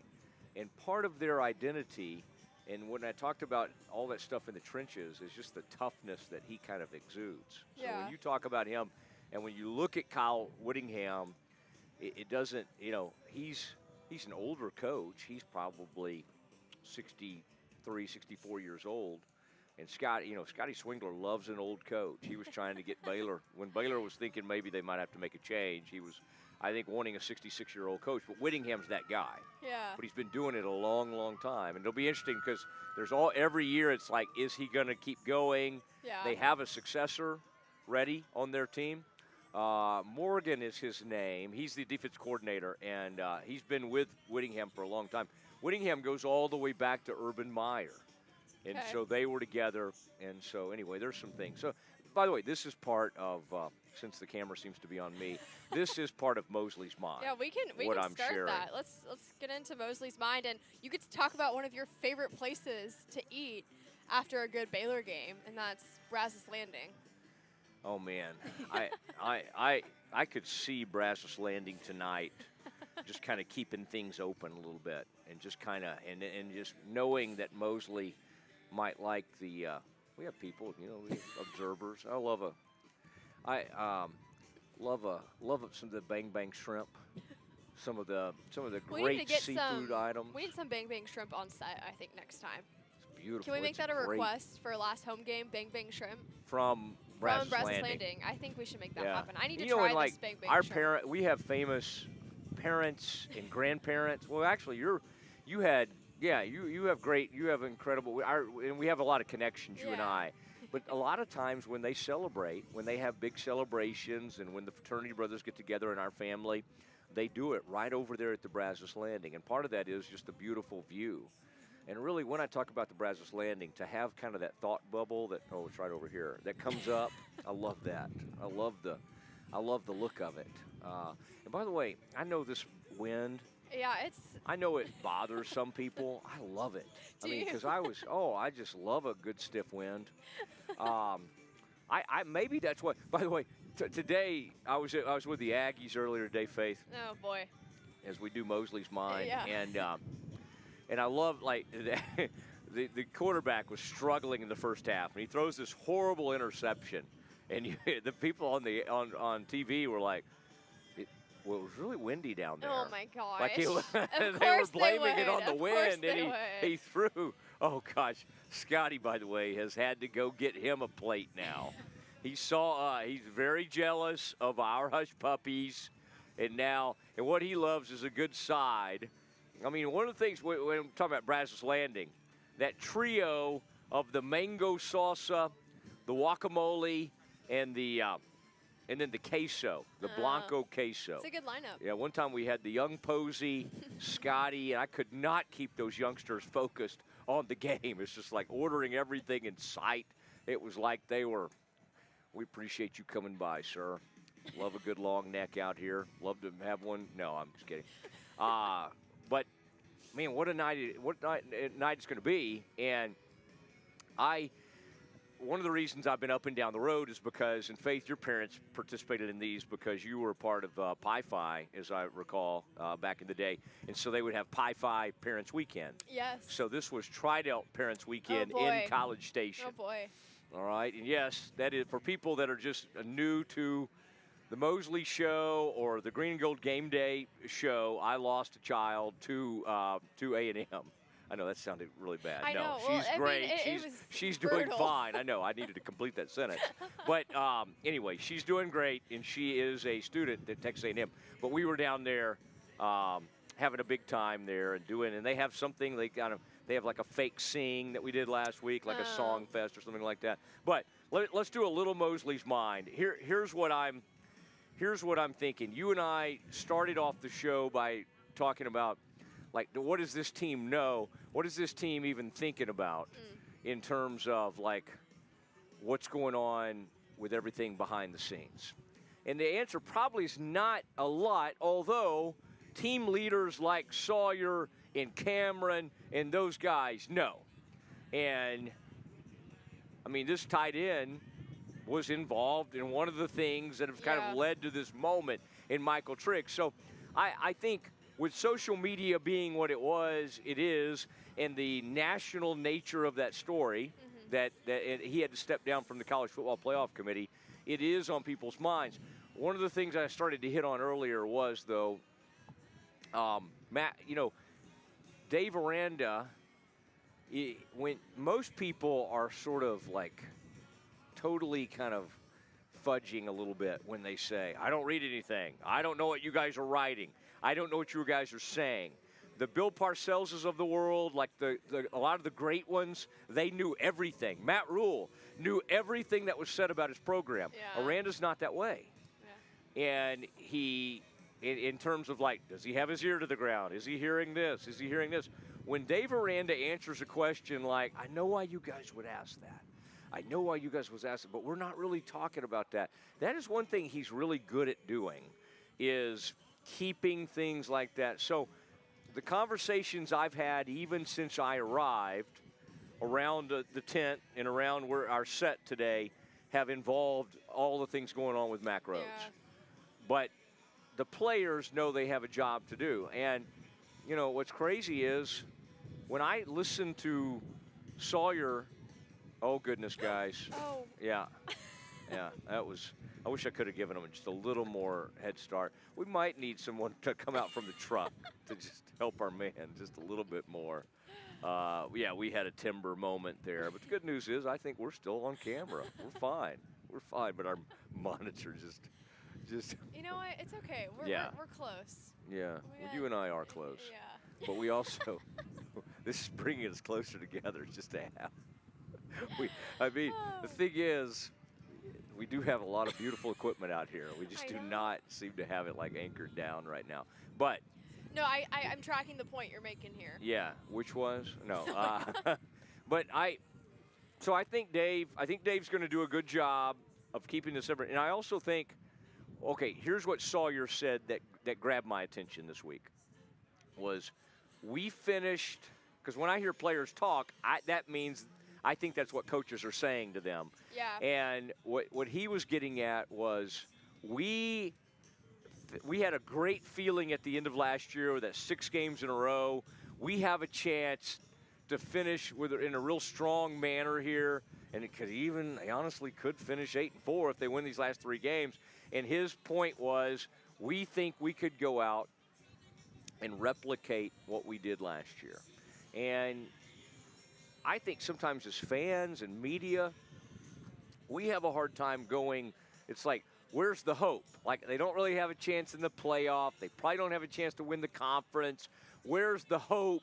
How do they have the impetus to want to come out? Well, I mean, the truth is, why does K-State every year, you know, like especially recently, struggle, and then late in the season, they'll have some big wins? Baylor's had seasons like that. Some of that even goes back to when Nick Florence was playing, and they got to play the #1 team in the country in K-State. And Baylor was struggling like 4-4, not doing that well, and they go out and beat the #1 team in the country and finish strong. And that served as the foundation for some unbelievable things that came after that. So Dave Aranda, the reason Dave Aranda is, this sounds kind of cold, I don't think Dave Aranda's too worried about Mack Rhodes right now. Dave Aranda has to be worried about winning a ball game and trying to save his job. And by the way, if he finishes and wins 2 out of 3 or whatever, there's a very good chance he could keep his job. This team does a really good job of controlling what they can control. I mean, Sawyer Robertson, I'm pretty sure, deletes social media when season starts. And so, one, very mature of this team, but also they're here to play ball. You can't listen to the outside noise and let that dictate you.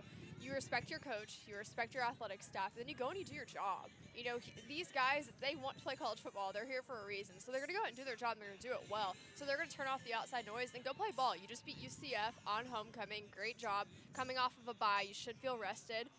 And go attack this game. Yeah. You have a shot. Like you said, the same thing happened to us last season. I think we so easily forget of what we went 7-2 last season, correct? What Baylor did last year, 8-4. 8-4. Yeah. So I mean, like, but they were 2-4 to your point, and then finished extremely strong. Lost in the bowl game, but had a great run. And if they lost 4, I mean, if they won their last 4 in a row to get to 8-4, so it's out there now. Again, what we should say, and we're about to need to take a quick break, and I want faith in the field. It's up next. Kind of excited about that to see where we go there. But I think the Bears. I mean, what we have to also, we're talking mostly about Baylor. Mm-hmm. Utah could beat K-State, Baylor, K-State, Kansas, and be knocking on the door of either being in the Big 12 playoff or knocking on the door of the playoff, of the college football playoff, or be in the Big 12 championship game. So there's a lot riding on Utah. Yeah. So there's a lot riding for both teams. Absolutely. And I think we'll continue to cover that. Faith, it is, and I'll promote this since, I don't want you to, I know you're not a big self-promoter, but I love it when we do Faith in the Field. And thank you, Brazos Landing. Thank you for this segment, Mosley's Mind. It is time, though, for Faith in the Field. Let's do that next. At Camp Info Waco, we believe fun is more fun outside. We also believe fun is more fun in the pool, by the water park, at your RV, in a cabin, and with the friends and family you love the most. So grab a drink, take a ride, and stay a while. We think you'll discover that fun is more fun outside, too. If you want the best for your body, you want Ascension Providence, the largest sports and orthopedics group in Central Texas. Using innovative and cutting-edge technology, we're able to understand your body better than ever, delivering treatment with precision. And with our fellowship-trained and board-certified doctors, you'll receive excellent care. Work with a team dedicated to your health, wellness, and safety. So you can perform at your best. Ascension Providence, caring for Texas families for over 120 years. Falconberry Construction is now Gather & Co. Kitchen and Bath. Check out gathercoremodeling.com. Thanks so much for sponsoring Green and Gold Game Day. I'm Cole Posey, and I'm a third-generation Baylor Bear. During my time playing baseball at Baylor, I started a hat company called Hondo, which started as meek and humble beginnings, has quickly grown into something more. Over 40,000 hats sold, and then over 100 retail locations nationwide. I love vintage Western hats, but couldn't stand the condition they came in, so I decided to make my own. Vintage style, but with modern aesthetics. Thank you so much for making my dream come true, and for enabling what was once a dream to become a reality. God bless.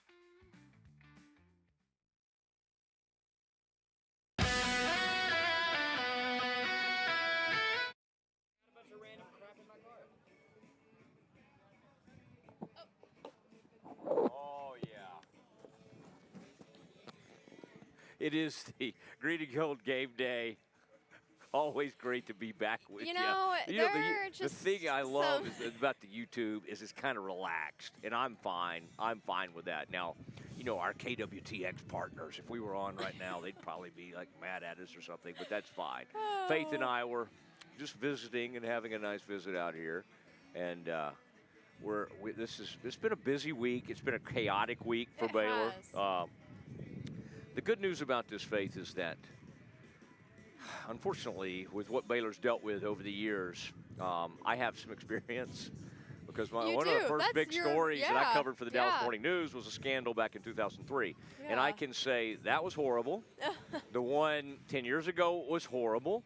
And so the one right now, I really feel bad for some families involved, and I feel bad for a lot of – I do feel bad.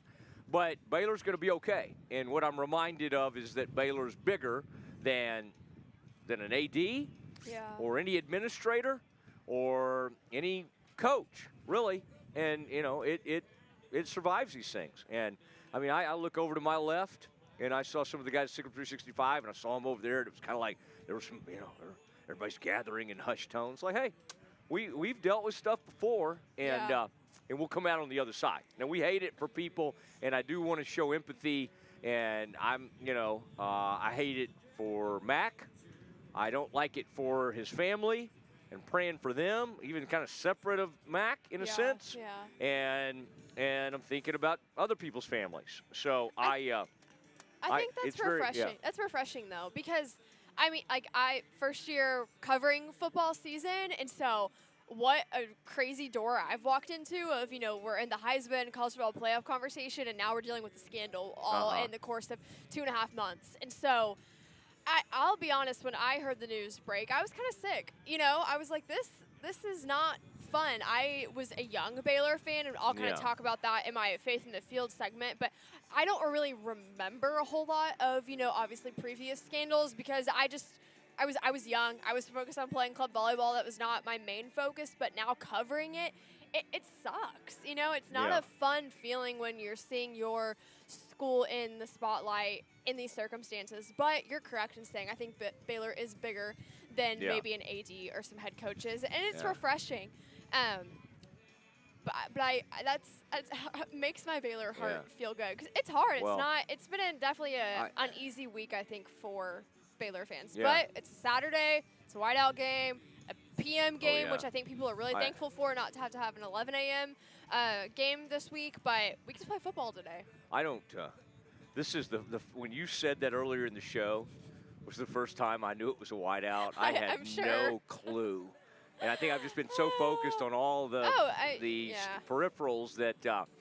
So, did you go white? I mean, did. it's kind of a green. It's kind of a green. I already picked is that my lime outfit. green? What would we call that? Sure. It was cute, so I'd decided to wear I'd say, no, you've done a nice job there. Thank you. You've obviously been up to North Park or somewhere, done some good shopping, Something maybe like over that. to Neiman's. Okay, it is time for what we call Faith in the Field.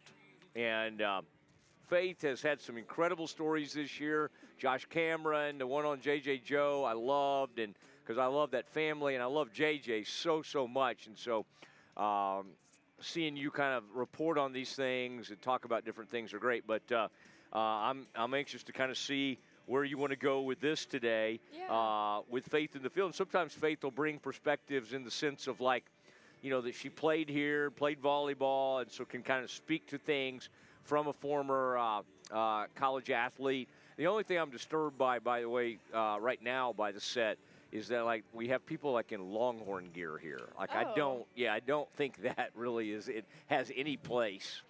That has no place here on the Baylor campus right now. In fact, I'll ask them to be ushered out at some point. Good. Yes, good, but good. Faith in the Field. Here it is. What do you have for us, Faith? Here it is. Yeah. This is not a breaking news piece, but kind of fun when I woke up this morning and thought, what do I want to talk about today? Obviously, a little bit of a harder week for some Baylor fans. My mom sent me a text of 10 years ago today.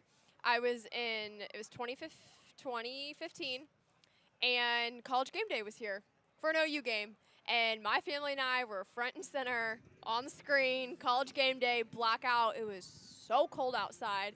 But that's where I was 10 years ago today, was in front of McLean Stadium for College Game Day. And so I sent that picture to Scotty. He then proceeds to send me all of his College Game Day photos that he was also in. I think they're loaded in, so I'd love to bring those up. But I think 10 years ago today, we have College Game Day here on Baylor campus. How does Baylor get back to that type of legacy, that type of program? And so I think that starts with two different things. One, I think we're starting to experience maybe some donor burnout. We're in a day and age of college athletics it's kind of buying success right now is what it feels like. And so how do we combat that with still trying to focus on Baylor's mission and what Baylor wants to stand for? Baylor's bigger than an AD and some head coaches. So how do we do that with Baylor's character and in a good lens? And I think we've seen some positive sides of that. And then two, how do we continue to win college football games? And try to get back into that spotlight. And so I don't know you don't know what happens with the news breaking and Randa's on the hot seat, or whatever comes with that. But I do think it'd be refreshing let's get back to that College Game Day setting, and would love to get those pictures up at some point, just because you can just see Faith. I'm going to get Kevin's attention, and Scotty's kind of moving around here on the perimeters. Scotty, if you would, we were in Faith in the Field, we would love to see pictures of you and Faith back in your days of on the College Game Day set. Now, one of those years I remember. Scotty. Yes. Yes, Isn't that Scott, so good? I'm shocked he doesn't put that pink cap on more often. Wonder who that guy is with him. I mean, look at that. They've got their sign. I wonder if their sign was funny. I can't really get a great look at it. Okay. Can you even find me in that picture? Wait, where are you? Okay. So I'm in the front and center, dark hair. My mom's to the right, blonde. Yeah. My younger brother's to the bottom left corner. My dad's right above him. So that was us. And I was I was the kid that was not on social media. So I texted this picture to all of my friends and was saying, I'm on College Game Day. Look, so I'm great. on TV. Yeah. But this was junior high Faith. And so I think, what a cooler moment of it. 10 years ago today, this is where Baylor football was at. And so Baylor being bigger than some college athletic directors and head coaches, we could do it. I mean, Heisman Petty. So Scotty told me before we got on today that camped out Oh, that's in Oklahoma State, yes, right? It's at OSU. Yes, okay. That's at OSU. Yeah. So he camped out 35 hours. The camera's right in front of him. They're about to go on, and some OSU fan taps him from behind, tries to grab his sign, and Scotty just kind of nudges him. Does it again, and Scotty's like, hey, you got a problem? Like, what are you doing? This guy starts mouthing off, whatever, starts to try to fight Scotty. Oh, yeah. Police come over, hundreds of OSU fans standing around, and the cops come over like, okay, what happened? And all the OSU fans point at this guy, this OSU fan that started the fight, and was like, it's him, let the Baylor guys stay. They want to be here. They've been waiting for so long to get on TV and have made such a trip. And so apparently that guy is known for going to any national TV appearance for OSU and trying to start a fight and get people kicked out. Isn't that crazy? Yeah. But cool story that Scotty brought up. But, I mean, I remember us going to college game day and having on camo boots and jackets, and it was so cold. But what a cool experience. And we want Baylor to get back there, and I think we have the capability to do it. Yeah. But, yeah, 10 years ago today, Faith was here in front of McLean Stadium on college game day. I just think, like, I love that. I love those photos of you guys. I love the energy. You can imagine the young Mosley at that point would have been in his, I don't know, maybe still 30s, maybe 40s, and would not have gotten up early enough to be a part of that scene, but loved watching it. But, like, yes, do I think it could happen? Sure. Is college football like a million times different than even 10 years ago? Yeah. Absolutely. Yeah. And so NIL, I mean, think about it now. Texas Tech had great moments with Mike Leach and all of that, but then it went away, and it's the whole, they had their scandal, and they now can pay enough. And again, I don't really fault them for that. It's like, if you got huge money, why not? And because you got to spend it on the right players, and they do it, and now they're in the middle of the college football playoff. I mean, they're in the middle of that conversation, and they were crushing UCF like 35-2 last time we looked today. No, absolutely. I don't think donor buyout is just happening at Baylor. I think it's happening across the nation. Of you can't keep doing this whole thing year after year after year. You know what I mean? Like, people are eventually going to get tired of what they're doing. Yeah, I think that's right. I think that's right. Okay, I like that. That was a good Faith in the field. Thank you. And I love the show and tell, and I like seeing you and Scotty. Scotty, somewhere it is maybe his home where he grew up or somewhere is that pink hat. Yeah. I'm surprised that doesn't resurface at some point. And speaking of hats, thank you, Hondo Hat Company. Yes. Thank you for that segment, and we appreciate you guys, and those Hondo hats are great. And that's a former Baylor baseball player, and that's a really good. We love having them associated with the Green and Gold Game Day show. Now it is time to do the Big 12 wraparound, and one of the things I do, and I want to do, because we can hear from Pete and all those things, but I want to catch up on some of the scores of the day. And so we'll have time in the coming minutes to do that and react to a few of these games out there as we get you ready for kickoff. Baylor and Utah at 6 o'clock. We are not very far away from kickoff as the Bears get to take on the number 13 ranked team in the college football playoff. And a win tonight would be a major statement by Dave Aranda and these players. And so I'm all for it. I'm all for it if they want to do it. Let's do Big 12 wraparound. Let's do it next. It's football season, and we can create your outdoor tailgating spaces that is actually a part of your home. Bifold doors that tie in the inside and the outside, and you can gain anywhere from 1,000 to 5,000 square feet living space, all while taking in the big game, poolside. Call us at Gather & Co. Kitchen and Bath, where we can create your unique tailgating space.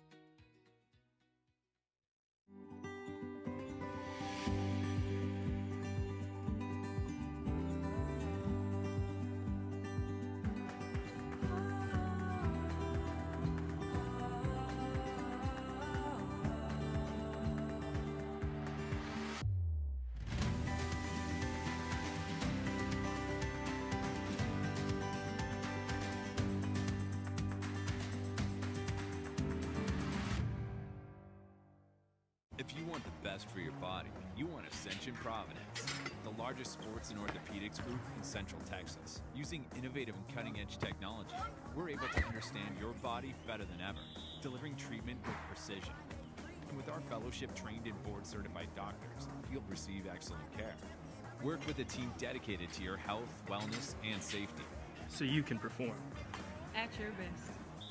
Ascension Providence, caring for Texas families for over 120 years. Baylor Nation rolls along with Alan Samuels Dodge Chrysler Jeep Ram. Start with award-winning service and factory-trained techs. Then shop our new and used lineup from cars, trucks, to SUVs, all makes and models. Running a business? We're your Central Texas headquarters for ProMaster vans, cabin chassis, and work trucks. For power and comfort, test drive the Ram 1500, the Motor Trend Truck of the Year winner again. Alan Samuels in Waco, proud partner of Baylor Athletics. Come by, let's be friends.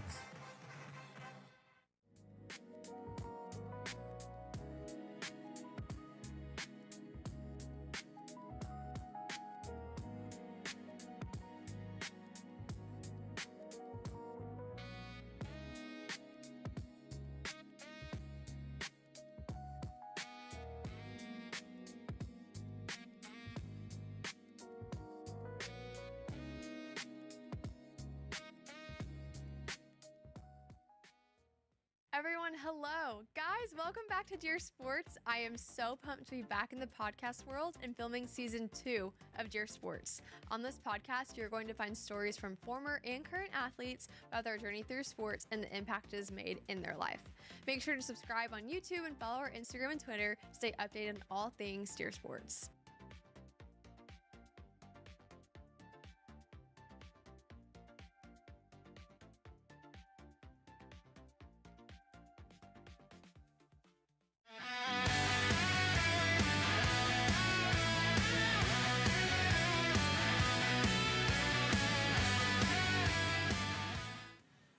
Green and Gold Game Day, Matt Mosley with Faith Lynch, and we are getting closer to kickoff. Utah and Baylor, the Utes.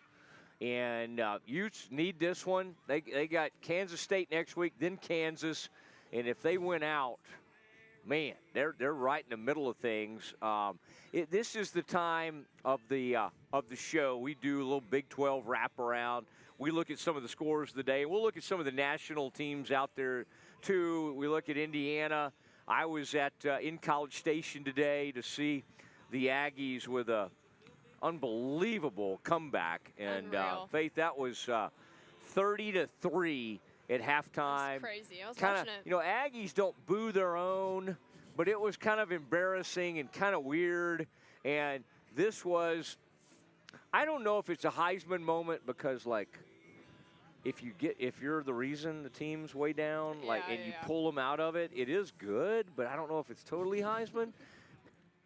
But we're getting we have one of our directors here who's a big Indiana fan, and so he believes Fernando Mendoza last week he did have a Heisman moment. Now, again, it was to beat a really bad Penn State team, I would like to add. But A&M today, down 30-3 at halftime, and what I heard on the radio broadcast afterwards is that Marcel Reed went crazy at halftime, and stood up in front of the team and said, "I played horrible.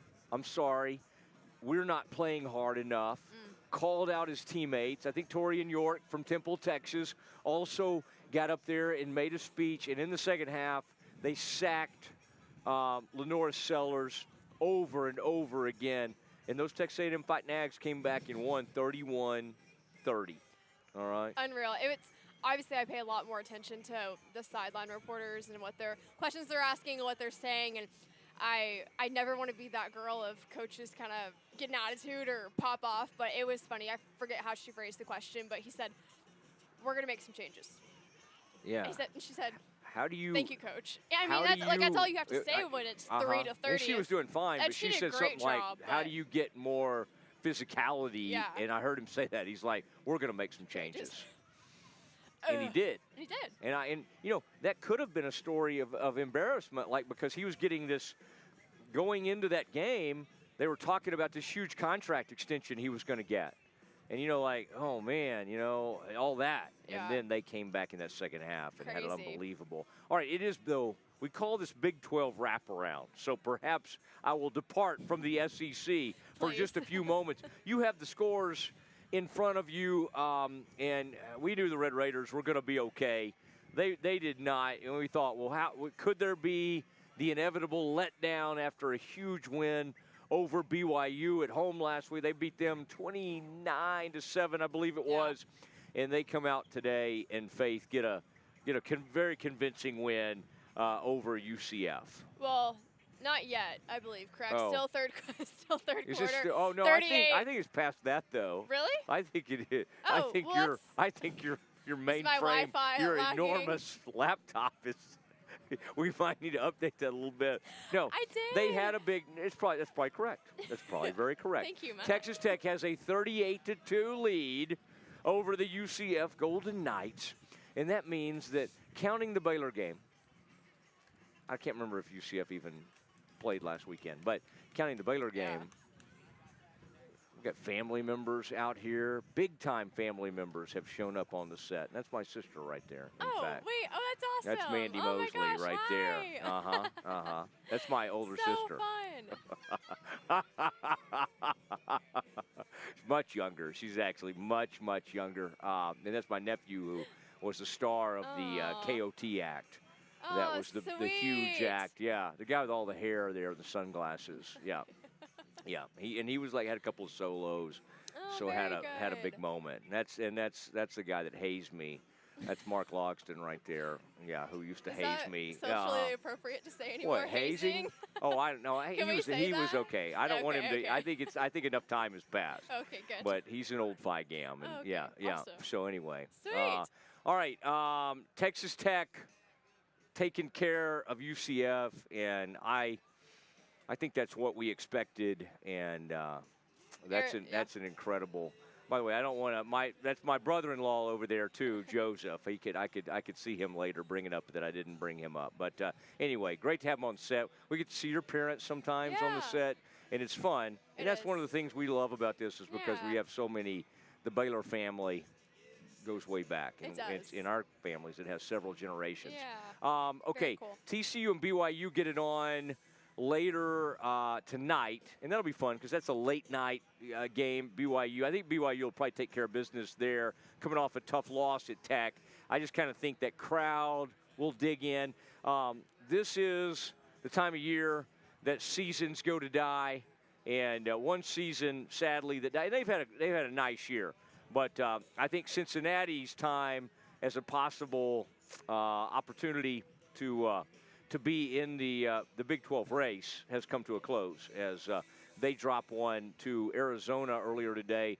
That game was in Cincinnati. That's tough. I know. That's tough for Sorsby and that bunch to lose to Arizona. But good for Noah Fafita, the quarterback at Arizona, and the coach. That I did not think that was the greatest hire in the world, and I don't know if I still do. Yeah. But Arizona has rallied, and I believe Arizona has won 3 straight games now. And so I think that's now another. I'll tell you a non-impressive, the least impressive win of the day. I would have the Kansas State Wildcats go into Stillwater against a team that basically has like 14 dudes. I mean, there are DISD teams in the Dallas-Fort Worth area that have more depth than Oklahoma State right now, and K-State goes in there and only beats them 14-6. That's a rough outing there. Now, what a barn burner. What a barn burner out there in Tempe, Arizona. Yeah, that's I mean, give us that score. 25-23. I mean, that's one of those things of Arizona State started hot this year, and you want to see Sam Levitt do well, Jordan Turner do well, and they just slowly keep going down, and to play West Virginia 23-25. When you were teeing that up, I thought you were going to say Arizona State, West Virginia was the worst win of the Big 12 for as of now, but no. I I think West Virginia has shown some fight lately, and I think Rich Rod may have them kind of, doing some things. So, but I understand what you're saying for sure because Arizona State has at least been in the mix this year and will remain in the mix. But sometimes you got to survive and advance. And that is what Arizona State did today. So the Big 12 wraparound. I love can people see your screen there? I mean, you're someone that you show up to the party with a large laptop. And I think that's important in life, to have good equipment. You know, of course, I've shown up with nothing. I do have an iPad You somewhere got the around legal here. pad. Legal pad. Legal pad is, this yeah. shows a lot about who we are. As Yeah, I think people. that's right. Shows like our age ranges. So the later game, just to stay with this, and let me look at my time here. Yeah, no, you're doing great. One thing we would hate to do is to throw off our YouTube audience. Okay, we got a couple more minutes here. The Frogs. That's an interesting program right now, because I don't know what to make of them. The reason I'm kind of intrigued by a late night Frogs experience with BYU is because at one point they were in a conference together. Now BYU went out there and kind of did some weird independent thing for a while, but the Frogs used to rule a place called the Mountain West. And before that, they may have had a brief experience in the WAC, but the Mountain West is kind of what they were known for. And BYU used to be there, and the team Baylor's playing tonight, the Utah Utes, used to be in that old Mountain West with and maybe even, I mean, it was just interesting to have all that happen back in the day. And TCU formed their identity by beating teams like Utah and BYU, because those were the three monsters of those conferences back then. So in a weird sense, and I know most of America doesn't do this, but the people that follow those teams remember those days really well. And so when BYU and TCU get together, strange things happen, but BYU always they kind of find a way. I want to see what the committee does, and it goes back to what we've been talking about with Mack Rhodes. One of the really frustrating and embarrassing things for Baylor with this scene is that he represented us on the college football playoff committee, and that was kind of like, that was kind of a cool thing. Oh, very cool. And our job is not to try to make him feel worse and make anybody feel worse, but that was, and so the committee has had to change. It's like musical chairs. And so they put a guy from Utah on the committee. Yeah. They put somebody else as the chairman, and that person has to get briefed and get it caught up to speed and be ready Tuesday to answer all the questions. What an odd time. And I think one of the things Baylor people are thinking right now is why us? Why do we seem to have these recurring weird things, happen? I saw a meme, and it was 0 days since Baylor's had its last scandal. And I mean, that can't be more true. It's just, it's exhausting of, a fan base that maybe hasn't been as, we're having a third bowl problem at McLean Stadium this year of wanting to fill it. And so when then something like that happens, it's another just punch to the gut, Yeah. I think not last week, obviously it was a bye, but the week before it was homecoming, so that was helpful. Yeah. But yeah, I mean, to your point of having to bring someone up to speed, I mean, obviously they've put the Utah 80 in charge because of his experience and maybe what he brings to the table, and that you hope that he's caught up to speed, which I'm sure that they're doing their due diligence of making sure he is. But yeah, I mean, to be on national television on Tuesday and then on Thursday to be in the national news for another reason, it's hard. As Baylor fans, it's hard to watch that happen. Yeah, but through adversity and weirdness and scandal does come opportunity. And a win tonight would, I mean, again, doesn't completely change the narrative, and all that scandal still hanging out there. We don't know who's going to be making decisions moving forward and all those things. Let me just remind, and we need to wrap this up. We need to finish in prayer here. But the fact that President Livingstone, love her, is there and defending the Baylor brand. Love her. She's going to do what's right. Yes. And she's going to be in charge. And she played college basketball. She gets it. She's on every committee with the NCAA. Yep. And from what I'm being told from the Board of Regents and others, is that in these last few days, if you're wondering who's navigating this ship, what's happening here, she is in charge, and she's the captain. And let's see what she comes up with. Yeah. But Dave Aranda, I mean, again, you talk about 9 lives. Oh, yeah. Gone last year. Whoa, wait a second. He won 6 straight games. He's back. Okay, good recruiting class this year. It's going to be exciting. December, but he's run this thing into the ditch. May get fired at UCF. But wait a second.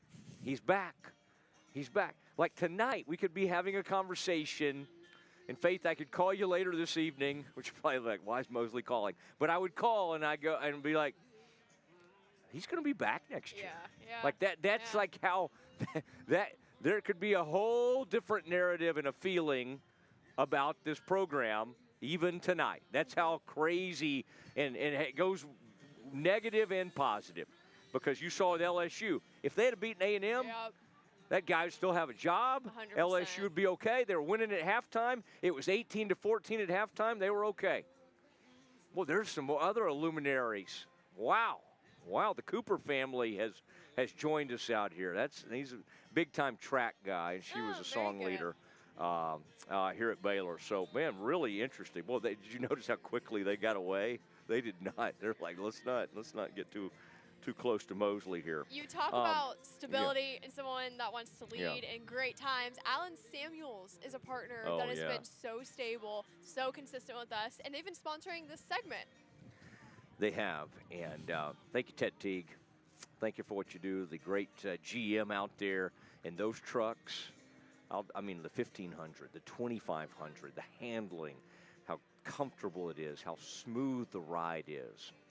It is a remarkable thing, and so we love Alan Samuels, Ted Teague, the whole group, and some of the deals they're making right now. Oh yeah. There was one the other day. It was like $10,000 off.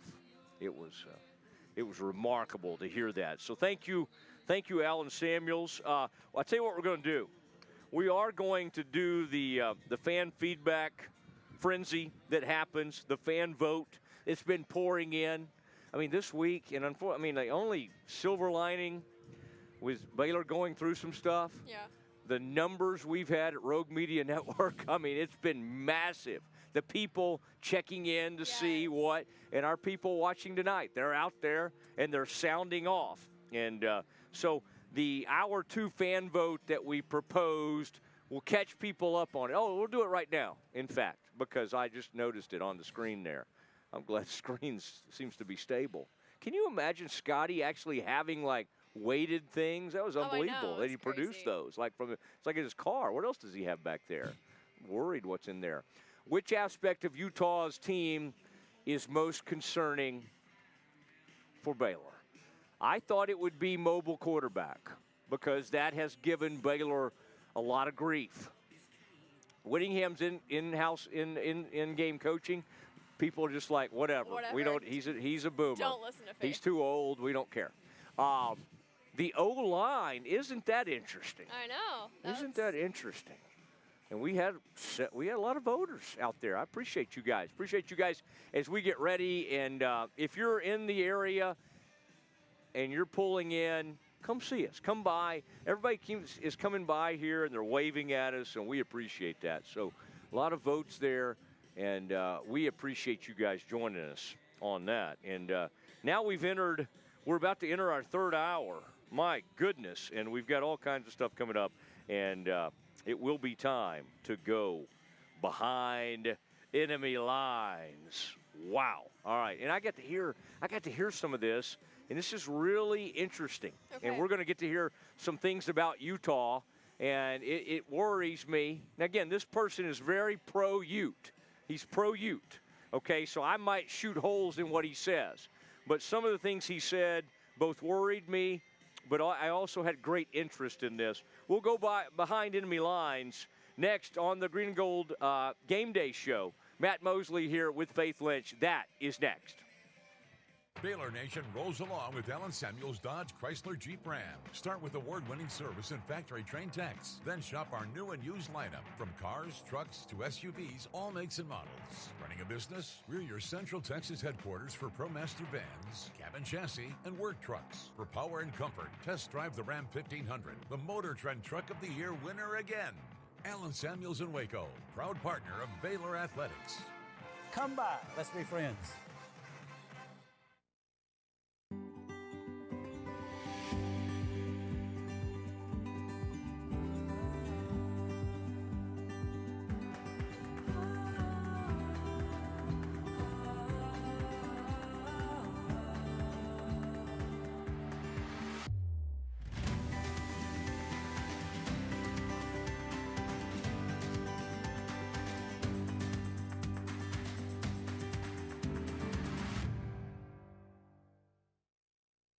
If you want the best for your body, you want Ascension Providence, the largest sports and orthopedics group in Central Texas. Using innovative and cutting-edge technology, we're able to understand your body better than ever, delivering treatment with precision.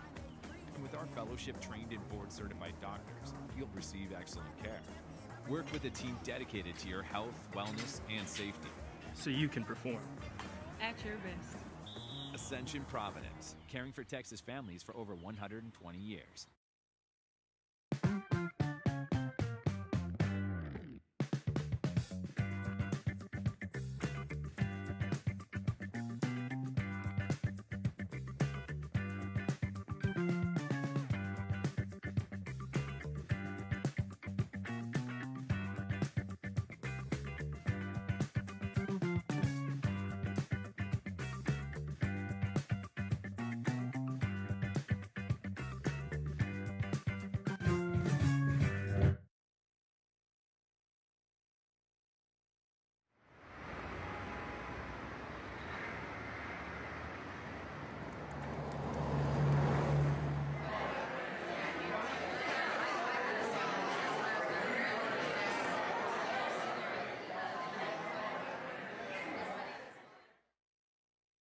At Game Finfo Waco, we believe fun is more fun outside. We also believe fun is more fun in the pool, by the water park, at your RV, in a cabin, and with the friends and family you love the most. So grab a drink, take a ride, and stay a while.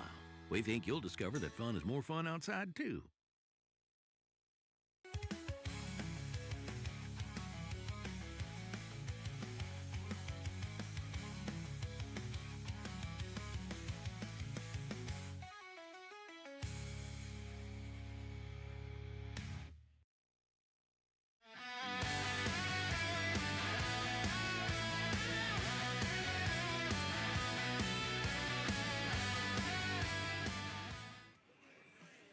It is the Green and Gold Game Day pregame show, and it is hour 3. We're getting close to kickoff. This is fun. Behind and, enemy lines, up next. Yeah.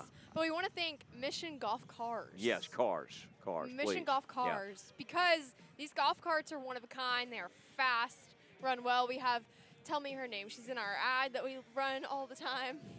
Oh, Stephanie? Yeah, Stephanie makes an appearance in our Mission Golf Cars ad.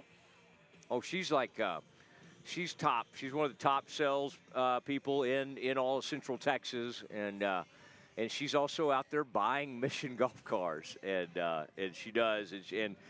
Mission Golf Cars are great. In fact, I think I saw one earlier today. In fact, I was trying. Here's the thing: I was trying to catch a ride at one point, and those things are so fast, I could not track it down, and they look great. And I think we used to kind of think of these things like, well, okay, if somebody's really rich, and they, want to own one and go play golf and all that kind of stuff, these now are in the communities, and I mean they're reasonable. And they're like really cool looking, and some of them are kind of souped up. I think even if you get out on Highway 6, the way some of these are revved up, you can kind of move on down the road a little bit. What did you say last time? No governor? Is that what it was? I'm glad.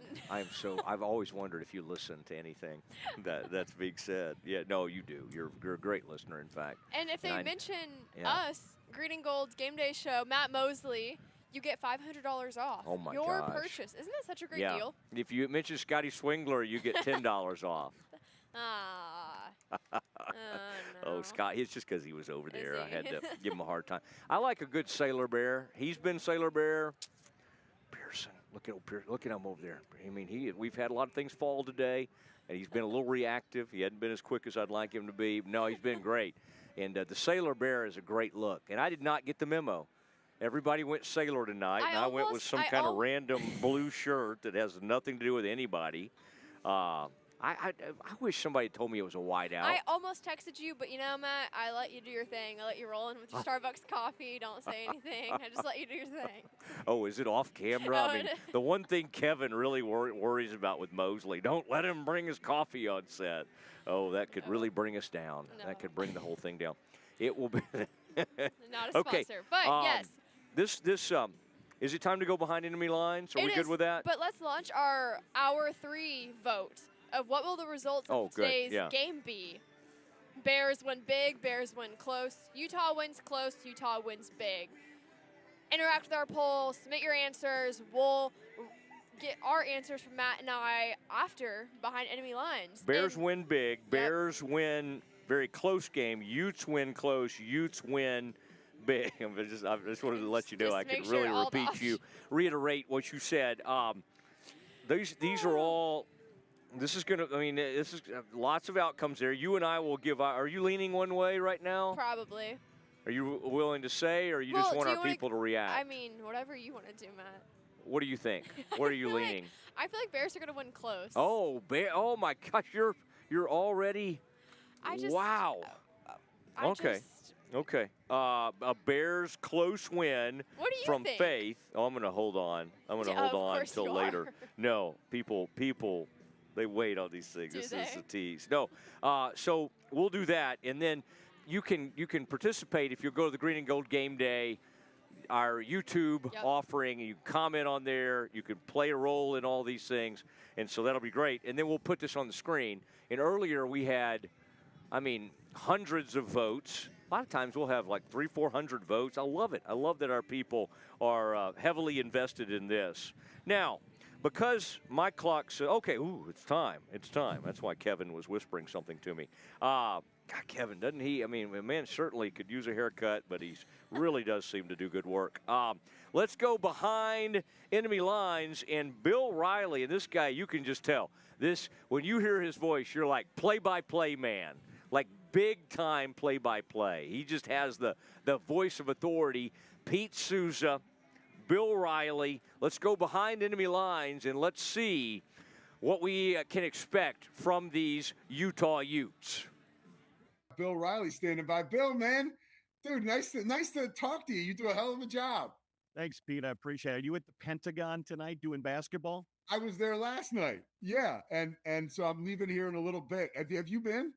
Yeah, we were here. We were there last year for a game with Iowa, which was supposed to be a neutral site game, but it was anything but a neutral site game because it's right on the Iowa border. So, yeah, but it was great. I'd never been to Sioux Falls before, so yeah, it was a great game last year. Yeah, me neither. And you know what? Exactly what you said. Going into the arena, you know, it's an old school gym with like that Hoosiers look, but everything's brand new, which is really cool. And then, but much like the Mississippi State fans last night, you know, 4-hour drive from Ames. So it's Iowa State and Mississippi State. And I swear, if there were 3,400 people in the gym, you know, 3,200 of them were Iowa State fans, and you could feel it, you know? Yeah, it's a good setup. It's like I said, it's not a neutral site, but it's cool. The people there love it, and that's a long way to go for Mississippi State, though. Yeah, it is. And you know, they got taken to the woodshed, and that's something. Keep your eye out for Iowa State. I mean, Mississippi State was without this kid Epps, probably one of their best players next to Joshua Hubbard, but Iowa State is good, man. I mean, they are. We'll see Iowa State in conference, but we have Utah's got Mississippi State coming to the Delta Center downtown. We went down and played them in a pseudo-neutral site game right outside of Memphis last year. So they're doing a return game this year. So coming up in the second week of December, the Bulldogs come to Salt Lake City. It is cool to see these really good non-con like one-off games and not always part of those like MTA tournaments. I was super excited to turn into a blowout last night, but just the idea that those two Power Four conferences or teams were matching up that early in the season was a lot of fun. No, I love them too, and I especially when you're getting ready for Big 12 play, you don't have to really help your RPI and things like that, strength of schedule when you play in the Big 12, but you only want to play so many lower Division One teams or 1AA teams or Division Two teams. It's nice to mix in one of those, because Utah and Mississippi State aren't going to play all that often. So if you could do a home and home or a neutral neutral in back-to-back years, it's kind of fun. It's a lot of fun. All right, let me get you into football right now because I do want to go back to chat a little bit about Utah basketball. But the football team right now this is what I felt they were going to look like before the season. And I'm wrong on a lot of stuff, but I believe in Kyle Whittingham. I just believe in the strength of that program. They've always been a strong outfit to me, and I figured it wouldn't change in the Big 12. Now, a college football playoff invitation is a reality here. What is the vibe around the team? Is it, hey, let's get to Arlington and see how that shakes out? Is that the number one goal? Because I would imagine postseason hopes are certainly in the mix there. Well, yeah, I think the first and foremost is try to get to Arlington and play in that Big 12 championship game. And they've got a couple of good paths to that. Despite the 2 losses to Texas Tech and BYU, they're still squarely in the mix. But Pete, if anything that, you could talk about, who's going to lose, you've got to win all 3 games. Utah has no margin for error. A 3-loss team is not going to get to the Big 12 championship game. So they've got to beat Baylor this weekend. They've got to beat Kansas State at home next weekend and finish up with a win at Kansas. Those are the 3 musts that have to happen for Utah. But yeah, I think, is there a path to that? Absolutely. There's a path to Dallas. Is there a path to the college football playoff? Yeah, that's a little bit more tricky because you're either going to have to win the Big 12 championship or win out and hope for a lot of chaos in front of you. But based on where the committee put them in the first set of rankings last week at number 13, that doesn't take a lot of math and thinking to say, can they get in the top 12? Can they get in the top 10? You win out and a little bit of chaos happens in front of you. And frankly, last weekend, some chaos happened in front of them. I'm going to be really curious to see where they are this week. I wouldn't be surprised if they stayed at 13 for another week since they were on a bye, but maybe they bump up to 12. We'll see. So everything's still on the table for Kyle Whittingham's team, but the number one thing is there's no margin for error. You got to beat Baylor. You got to beat K-State. You got to beat Kansas. What's it like out there for, obviously, you don't have to, or you don't have to be living like, it's obvious BYU and Utah, they go all the way back. That is a fierce rivalry, holy war, whatever you want to call it. The fact that these 2 schools are playing in the same conference and now duking it out for both of them in the college football playoff, what is that like out there? Like, what does that do to the rivalry and both fan bases? Well, the rivalry was always a conference rivalry for years until Utah got the invite to the Pac-12. And BYU didn't get invited. They got left out of the party and then kind of became independent for some reason for about 13 years. So the rivalry was still great, but it didn't hold quite the same that it did for all those other years when they played in the WAC and in the Mountain West. Well, now you've got it back on the table again. So the rivalry's it's always the best Saturday of the year in the state. Whether the game's in Provo or here in Salt Lake City, it's the best Saturday in the state because it's such a great rivalry. And for those that have covered it from around college football, they get a feel for it. You've got the religious component to it. You've got separation of 40 miles between the campuses. You've got private school, public school, and then you just look at the coaching staffs. The head coach at Utah was an All-American linebacker at BYU and a captain years ago.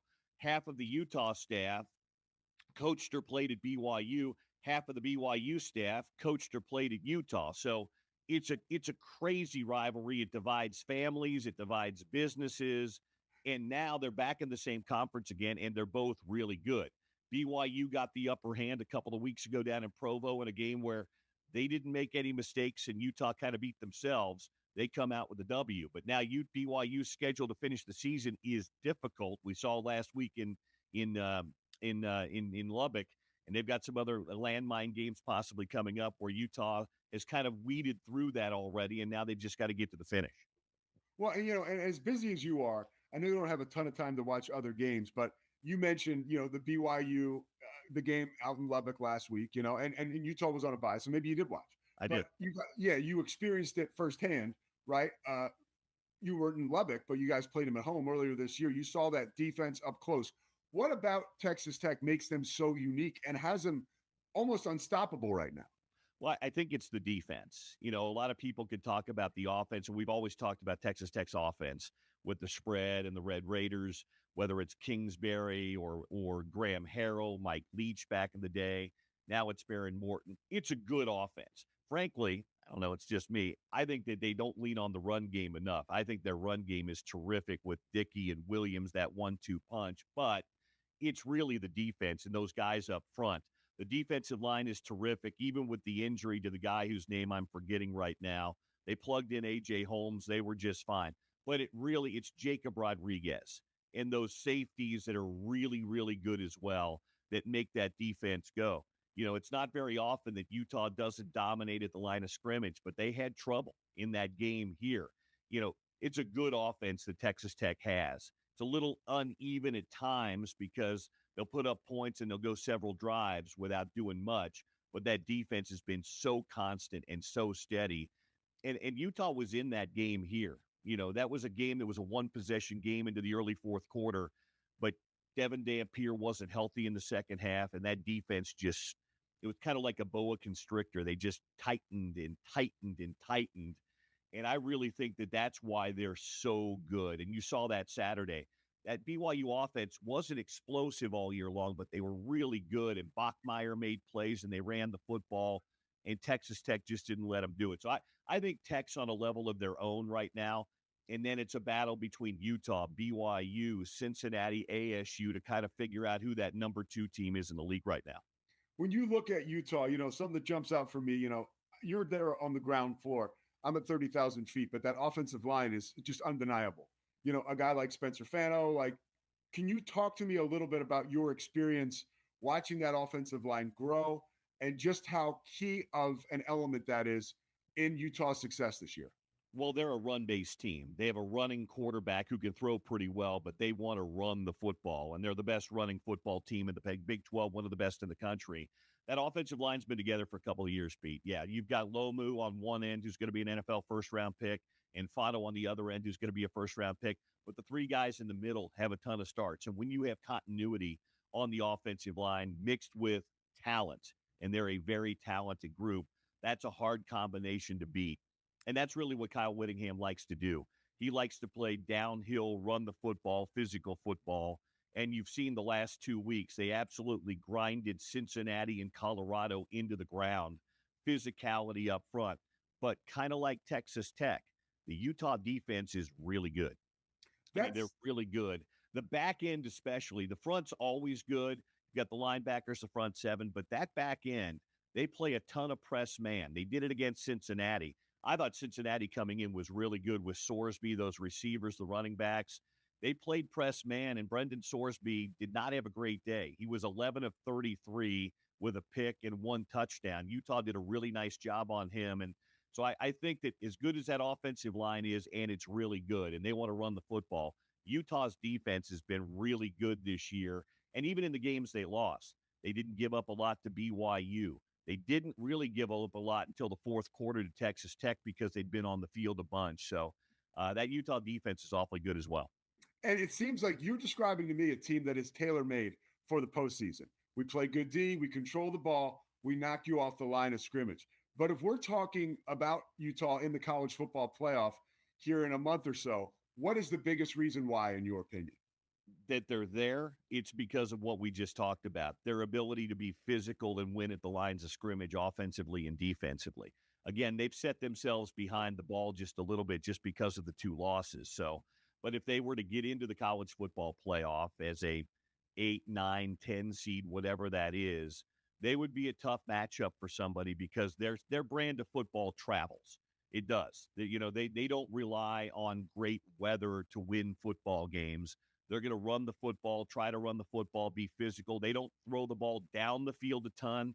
I think fans would probably like to see them do that a little bit more, but they can if they have to. It's an intermediate passing game mixed in with a just grind you out, run the football type game, and play really good defense.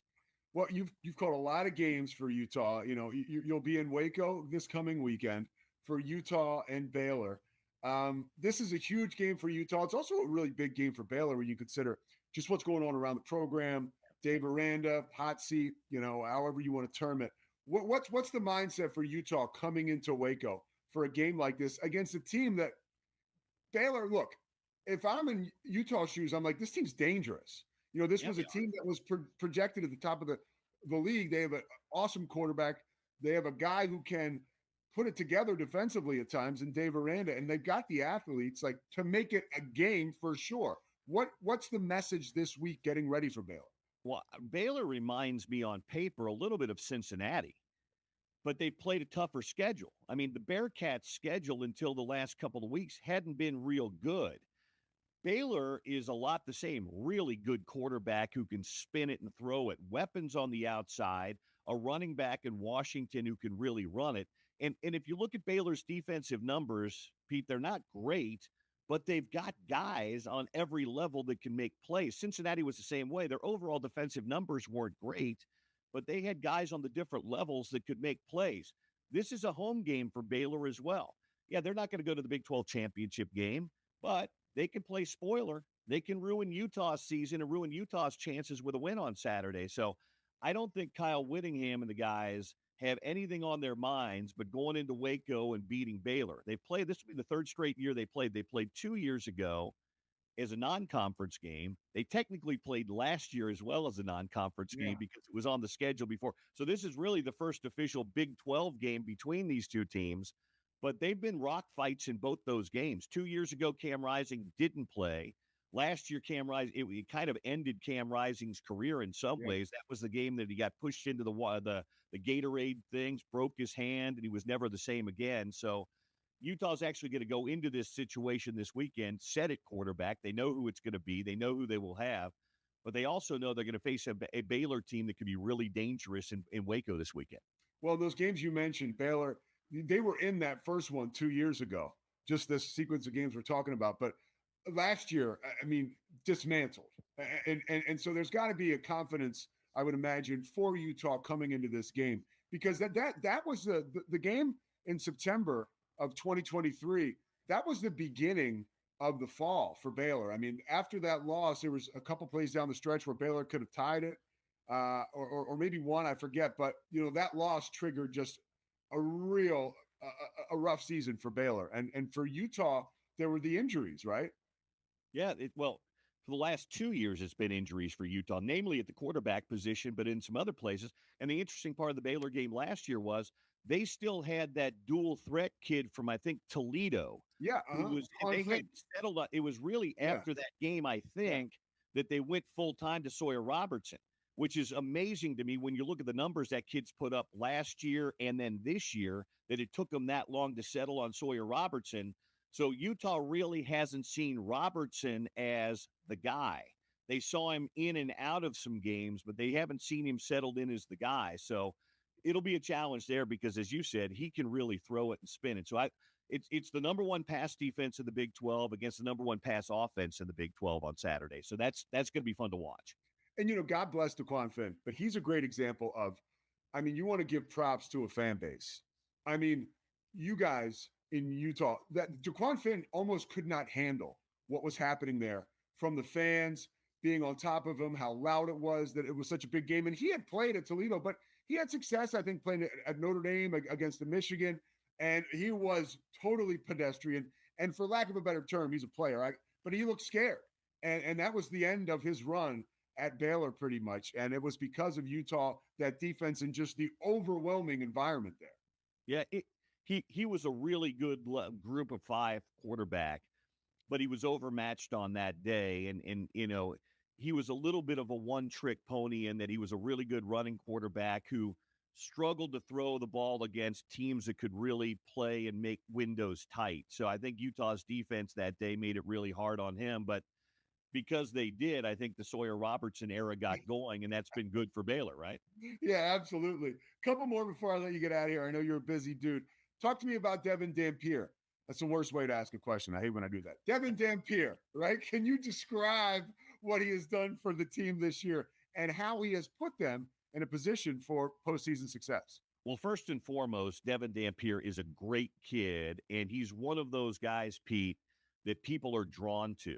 You know, he showed up along with his offensive coordinator, Jason Beck from New Mexico, and he was on campus, came in January for spring football, and they do, they vote on kind of a leadership committee in the spring. They do one in the summer and then in the fall again. He'd only been on campus for 2 weeks, and his teammates voted him on the leadership committee. He's one of those guys that connected immediately. I say sometimes you've got guys that can walk in any room. You can be a quarterback. You can walk in the linebacker room. You can walk in the defensive end room, the tight end room, and the guys are they're on board with you. And he's one of those guys. He's a terrific athlete and a dual threat guy. The issue with Devin this year is when he's been healthy, this offense hums. He got dinged up in the first half of the Texas Tech game, wasn't the same guy in the second half. Got dinged up a bit in the first half of the BYU game, wasn't the same guy in the second half. If they can keep him upright, and it's been just nothing really out of the ordinary. He protects himself, but he took some shots. Yeah. He knows this offense inside and out. He's run it for a couple of years with Jason Beck, and he's been fantastic. Teammates love him. And he's just got a great innate feel for the game. He's just what you would call a ball player. He just knows how to make winning plays. Yeah, and I love how you touched earlier on Kyle Whittingham, and how BYU, that's where he went to school, was an All-American, played for Lavelle Edwards, correct? Yeah. Like, how much of that process, right, playing for Lavelle, shines through him now, working at Utah, where he has become one of the premier coaches in college football? I would tell you, clearly when you play for a Hall of Famer, that's going to have an impact on you. But Kyle grew up in a coaching. His father, Fred, was a lifetime coach. He coached in the NFL with the LA Rams for a decade. He coached at BYU. He was a coach at Utah. I did not know that. He coached for the Rams. I didn't know that. His dad was and so really, Kyle's taken from a lot of people. He coached with Urban Meyer here. He was Urban's defensive coordinator. He was one of the few leftovers from the prior coaching staff. Coached with Ron McBride. So he's pulled from all these guys. He's certainly his own man. But I would say the guy that's had the biggest coaching influence on him was his father, Fred, who was a phenomenal defensive coach at BYU, at Utah, and in the NFL. How much more do you think Kyle Whittingham has left in the tank? Because as a fan, I don't want to see him go anywhere. And you hear stuff kicked around from time to time. Well, I think he can coach as long as he wants to coach. I think he loves coaching, and he's got the program. This is 21 years for him. That doesn't happen very often. The only guy that's got longer tenure is Ferentz at Iowa. He's the second longest tenured coach in college football. He's got energy is not an issue. Love of the game is not an issue for Kyle Whittingham.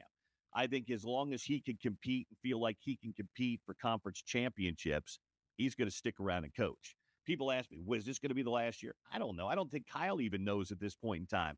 I think he's at a point in his career where he's done everything. He's a cemented Hall of Famer as a player and a coach. Now it's just a matter of, how do I feel at the end of the season? Do I want to come back and coach again? Let me talk to my family and see where it is. But the love of the game and the love of coaching, that is not waned. He's still every bit as into it as he's always been.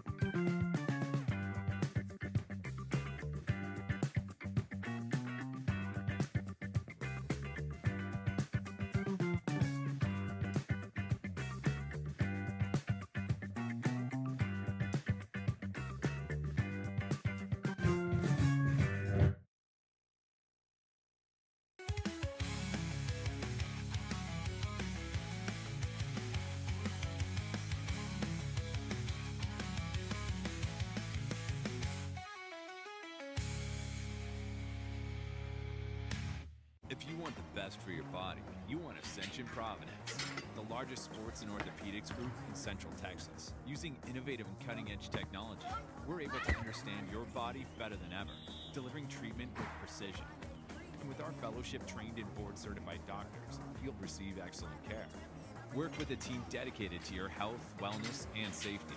So you can perform at your best. Ascension Providence, caring for Texas families for over 120 years.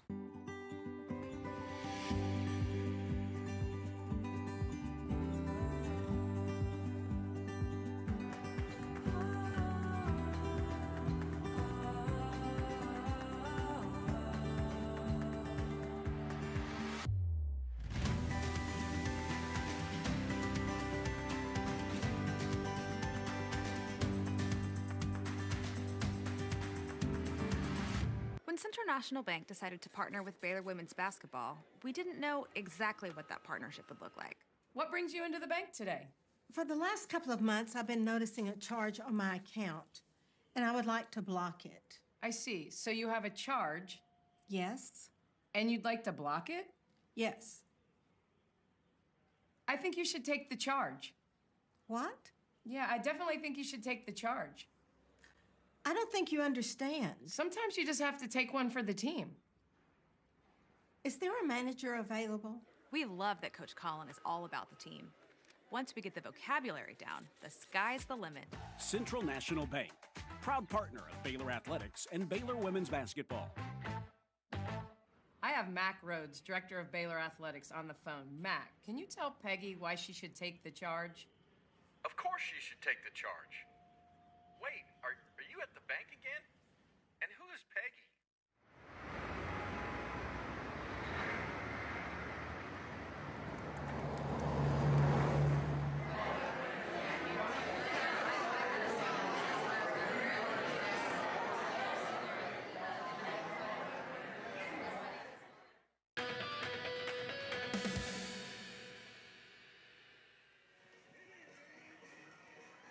It is the Green and Gold Game Day and show, and we are getting close to kickoff. And the Bears and the Utes, few Utes. I've seen some Utes moving around. Anxious to see kind of what the stadium looks like as far as the crowd tonight. Oh, I love the lighting around here. Great lighting. Good. Oh, this just, what do we call this time of day? Dusk or something? Or glow? Kind of the gloaming light has come in around me. The hair is looking a little bit haggard. That's okay. It's been a long day. Spent a little time out at College Station, and then have made my way back to Waco to see my beloved Bears and Faith Lynch alongside and Scotty Swingler, who did that 3 o'clock. Boy, that thing flew by at 3 o'clock hour. In fact, as I was racing in from College Station, I was sampling that and enjoying that. Hello, ma'am. And just enjoyed that hour, and then Faith and I have been doing our thing, and then we'll get you ready for kickoff. But it is time for Bear Essentials. We'll be giving our predictions, and so thankful for Ascension Providence. I'm surprised Scotty doesn't have one of the doctors on set. Oh my gosh! In fact, one of our buddies who helped partner with us, Kevin Stevenson, just stopped by the set to say hi, and always great to see everybody. We love being over here by Camp Fimfo. I just came over here, just had a couple of brisket tacos. Blake Blackmar's been over there. And he usually jumps on with Scotty to let him know, hey, what am I doing today? What are we doing today? That hush puppy thing, Scotty, that right there, I mean, that's like so good.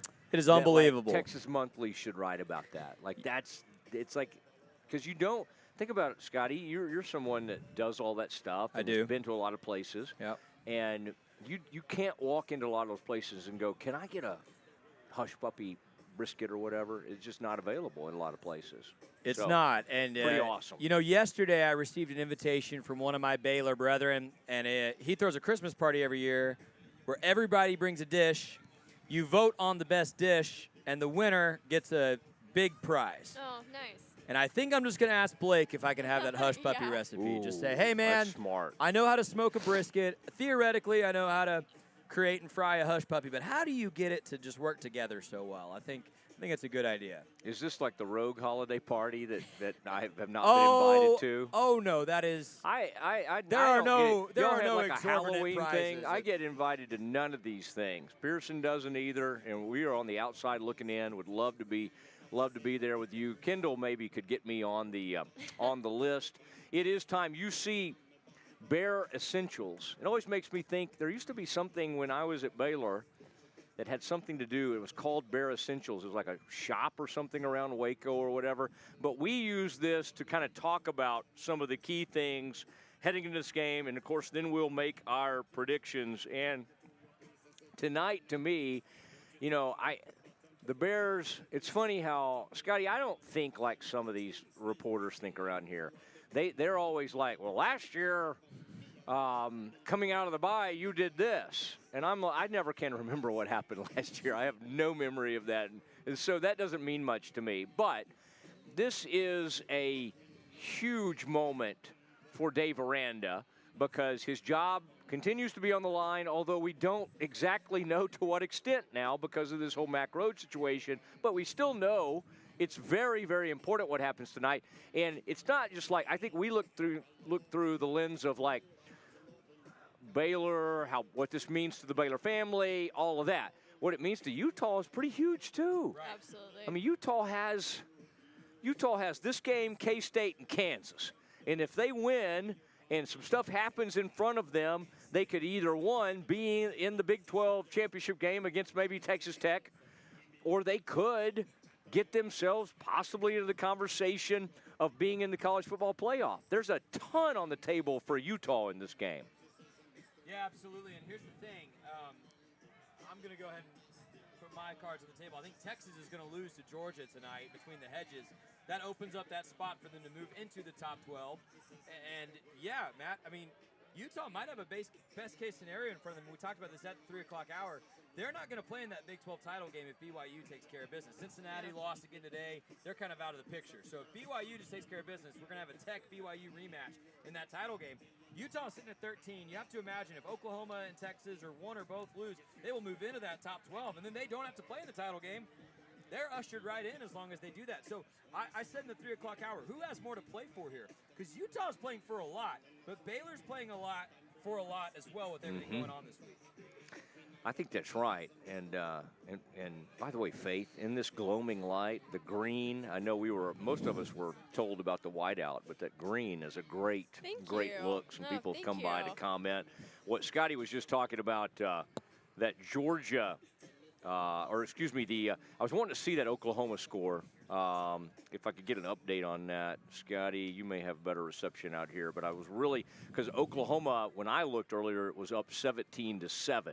And so you have very much piqued my interest. By the way, Miami just crushed NC State. I think Miami was mad at the committee, and they reacted in a violent manner and went out there, and that game's not over yet. It's the fourth quarter.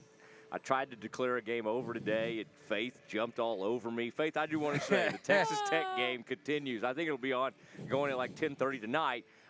Texas Tech has taken a 48-9 lead in that game.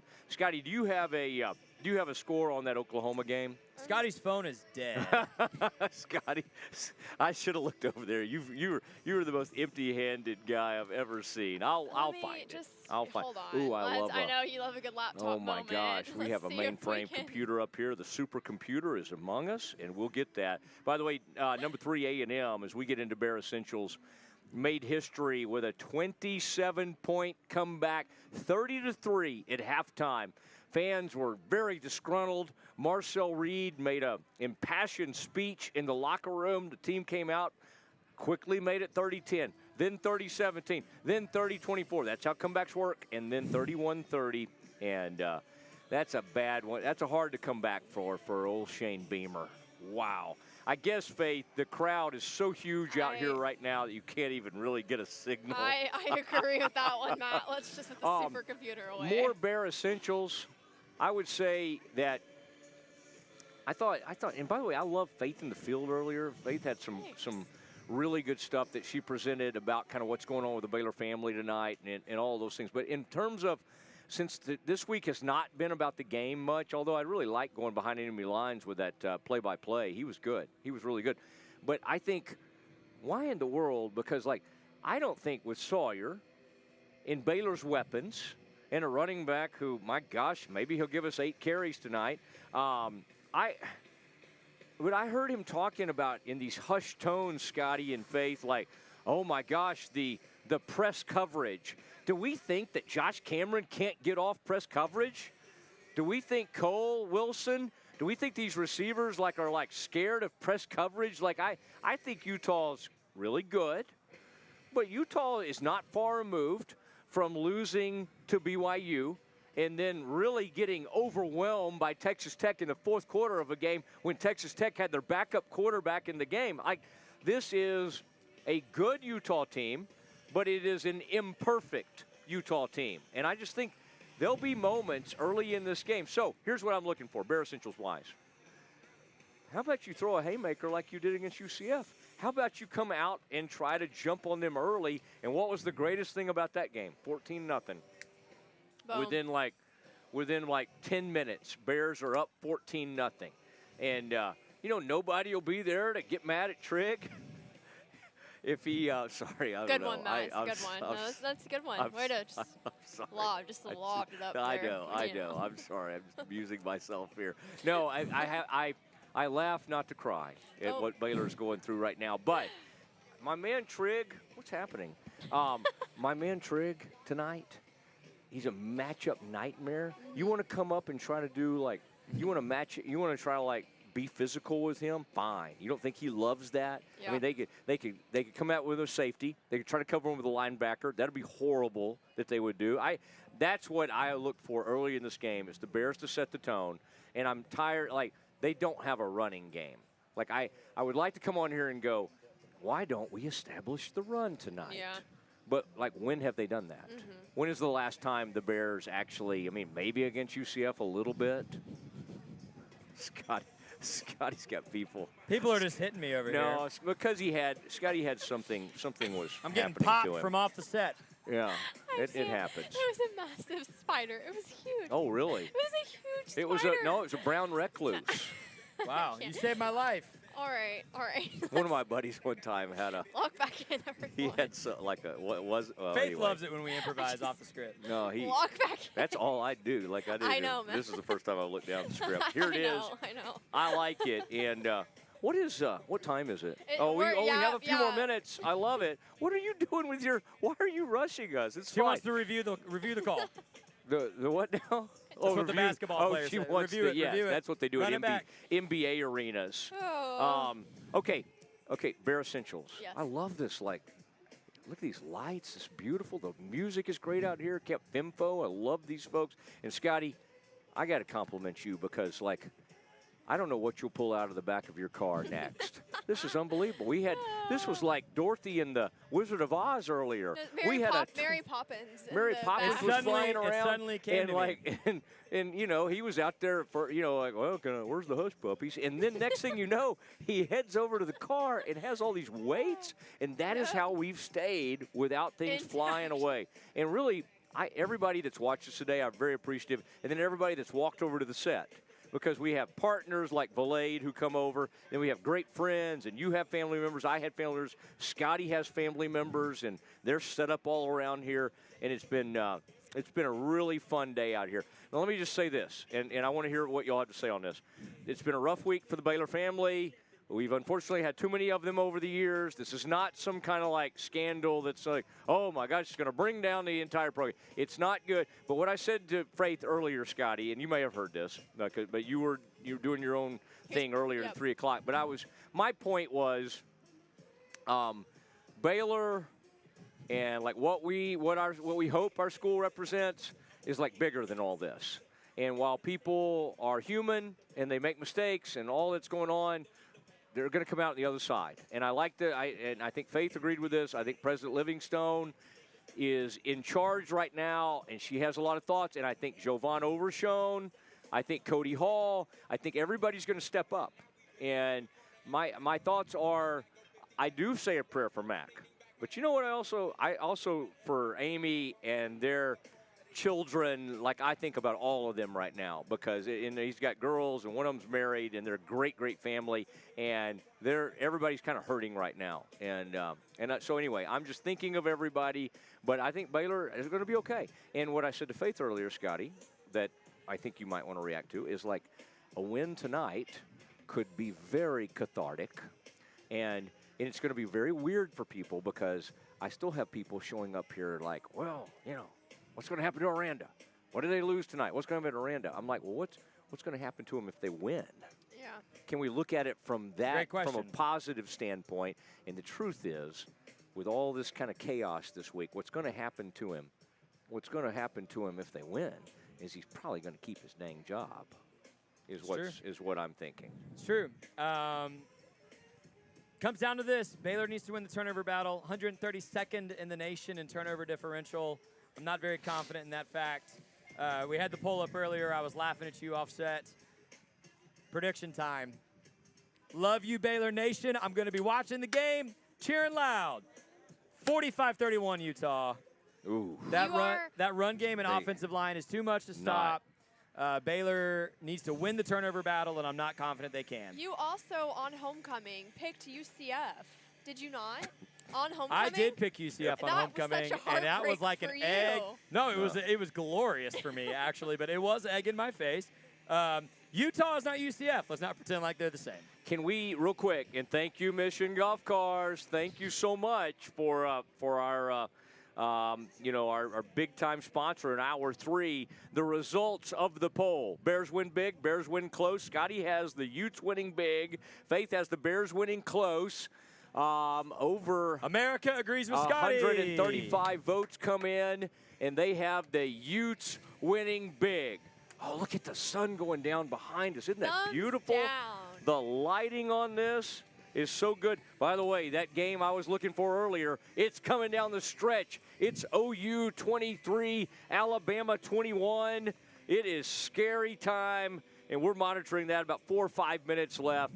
Appreciate everybody. The votes were great. We appreciate and you can just join us anytime. We have 2 more of these shows left, and we have 1 more home show.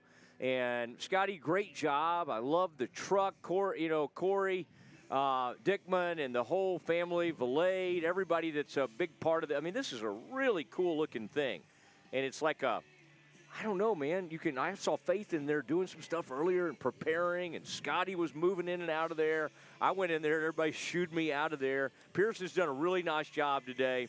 Certainly let a lot of things fall at one point, but I thought he recovered. No, he did fine. We had some windy conditions.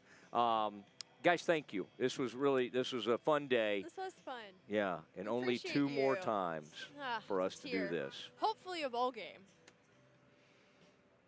Dare to dream. Dare to dream. Faith's got us winning big, baby. Let's go. All right. Bowl eligibility. I said close. Bears win close. That's right. I'm hoping to be manifested. I don't know, the guys. Eamon Carter Bowl again, right there. My heart is breaking day by day watching our Baylor Bears. But no, it's fine. It's okay. We're going to be Everything's gonna fine. There are bigger things than 80s and head coaches. I believe Linda Livingstone, we talked about her, love her. I think she's doing a great job. But we do get to go watch Baylor play football at least 1 or 2 more times. Let's go. All right. Thank you for sticking with us, hanging around with us, tailgating with us if you stop by, watching on our YouTube stream. We appreciate you. And guys, this has been a blast. Matt, always appreciate you. The humor you bring to our show, Scotty, the professionalism. And exactly. the production that you bring to our show. I wish you still had that pink cap. I appreciate you both. It's always fun hanging out with y'all. But let's go to the game. All right. And I think the Utes are winning this one 28-18. I don't think I ever gave my prediction, sadly. Could have kept that one to yourself. Okay, all right, okay. That's right. Way to ruin it, Mosley. It's been fun. Appreciate the whole team and everybody doing a great job. Kevin, I thought Kevin was somewhat focused today, and I thought he was great. Andrew was great. Kevin, I'll do whatever I want to do with this pen, but I thought Andrew was just wonderful today. And there was a young man back there in the truck earlier that I don't know his name, and I liked him too. I thought he really brought a lot to the table, and he seemed good. All right, we got to say farewell. We'll see you next week as the Bears get ready to play Arizona. And guys, get the bear claw up. Yes. Get the bear claw up. Get it up, Faith. All right, there it is. Great to see y'all do that. Sick 'em Bears, and we'll see you next week on the Green and Gold Game Day Show. Good night, everybody. At GameFinfo Waco, we believe fun is more fun outside. We also believe fun is more fun in the pool, by the water park, at your RV, in a cabin, and with the friends and family you love the most. So grab a drink, take a ride, and stay a while. We think you'll discover that fun is more fun outside, too. If you want the best for your body, you want Ascension Providence, the largest sports and orthopedics group in Central Texas. Using innovative and cutting-edge technology, we're able to understand your body better than ever, delivering treatment with precision. And with our fellowship-trained and board-certified doctors, you'll receive excellent care. Work with a team dedicated to your health, wellness, and safety. So you can perform at your best. Ascension Providence, caring for Texas families for over 120 years. Falconberry Construction is now Gather & Co. Kitchen and Bath. Check out gathercoremodeling.com. Thanks so much for sponsoring Green and Gold Game Day. I'm Cole Posey, and I'm a third-generation Baylor Bear. During my time playing baseball at Baylor, I started a hat company called Hondo, which started as meek and humble beginnings has quickly grown into something more. Over 40,000 hats sold, and then over 100 retail locations nationwide. I love vintage Western hats, but couldn't stand the condition they came in, so I decided to make my own. Vintage style, but with modern aesthetics. Thank you so much for making my dream come true, and for enabling what was once a dream to become a reality. God bless.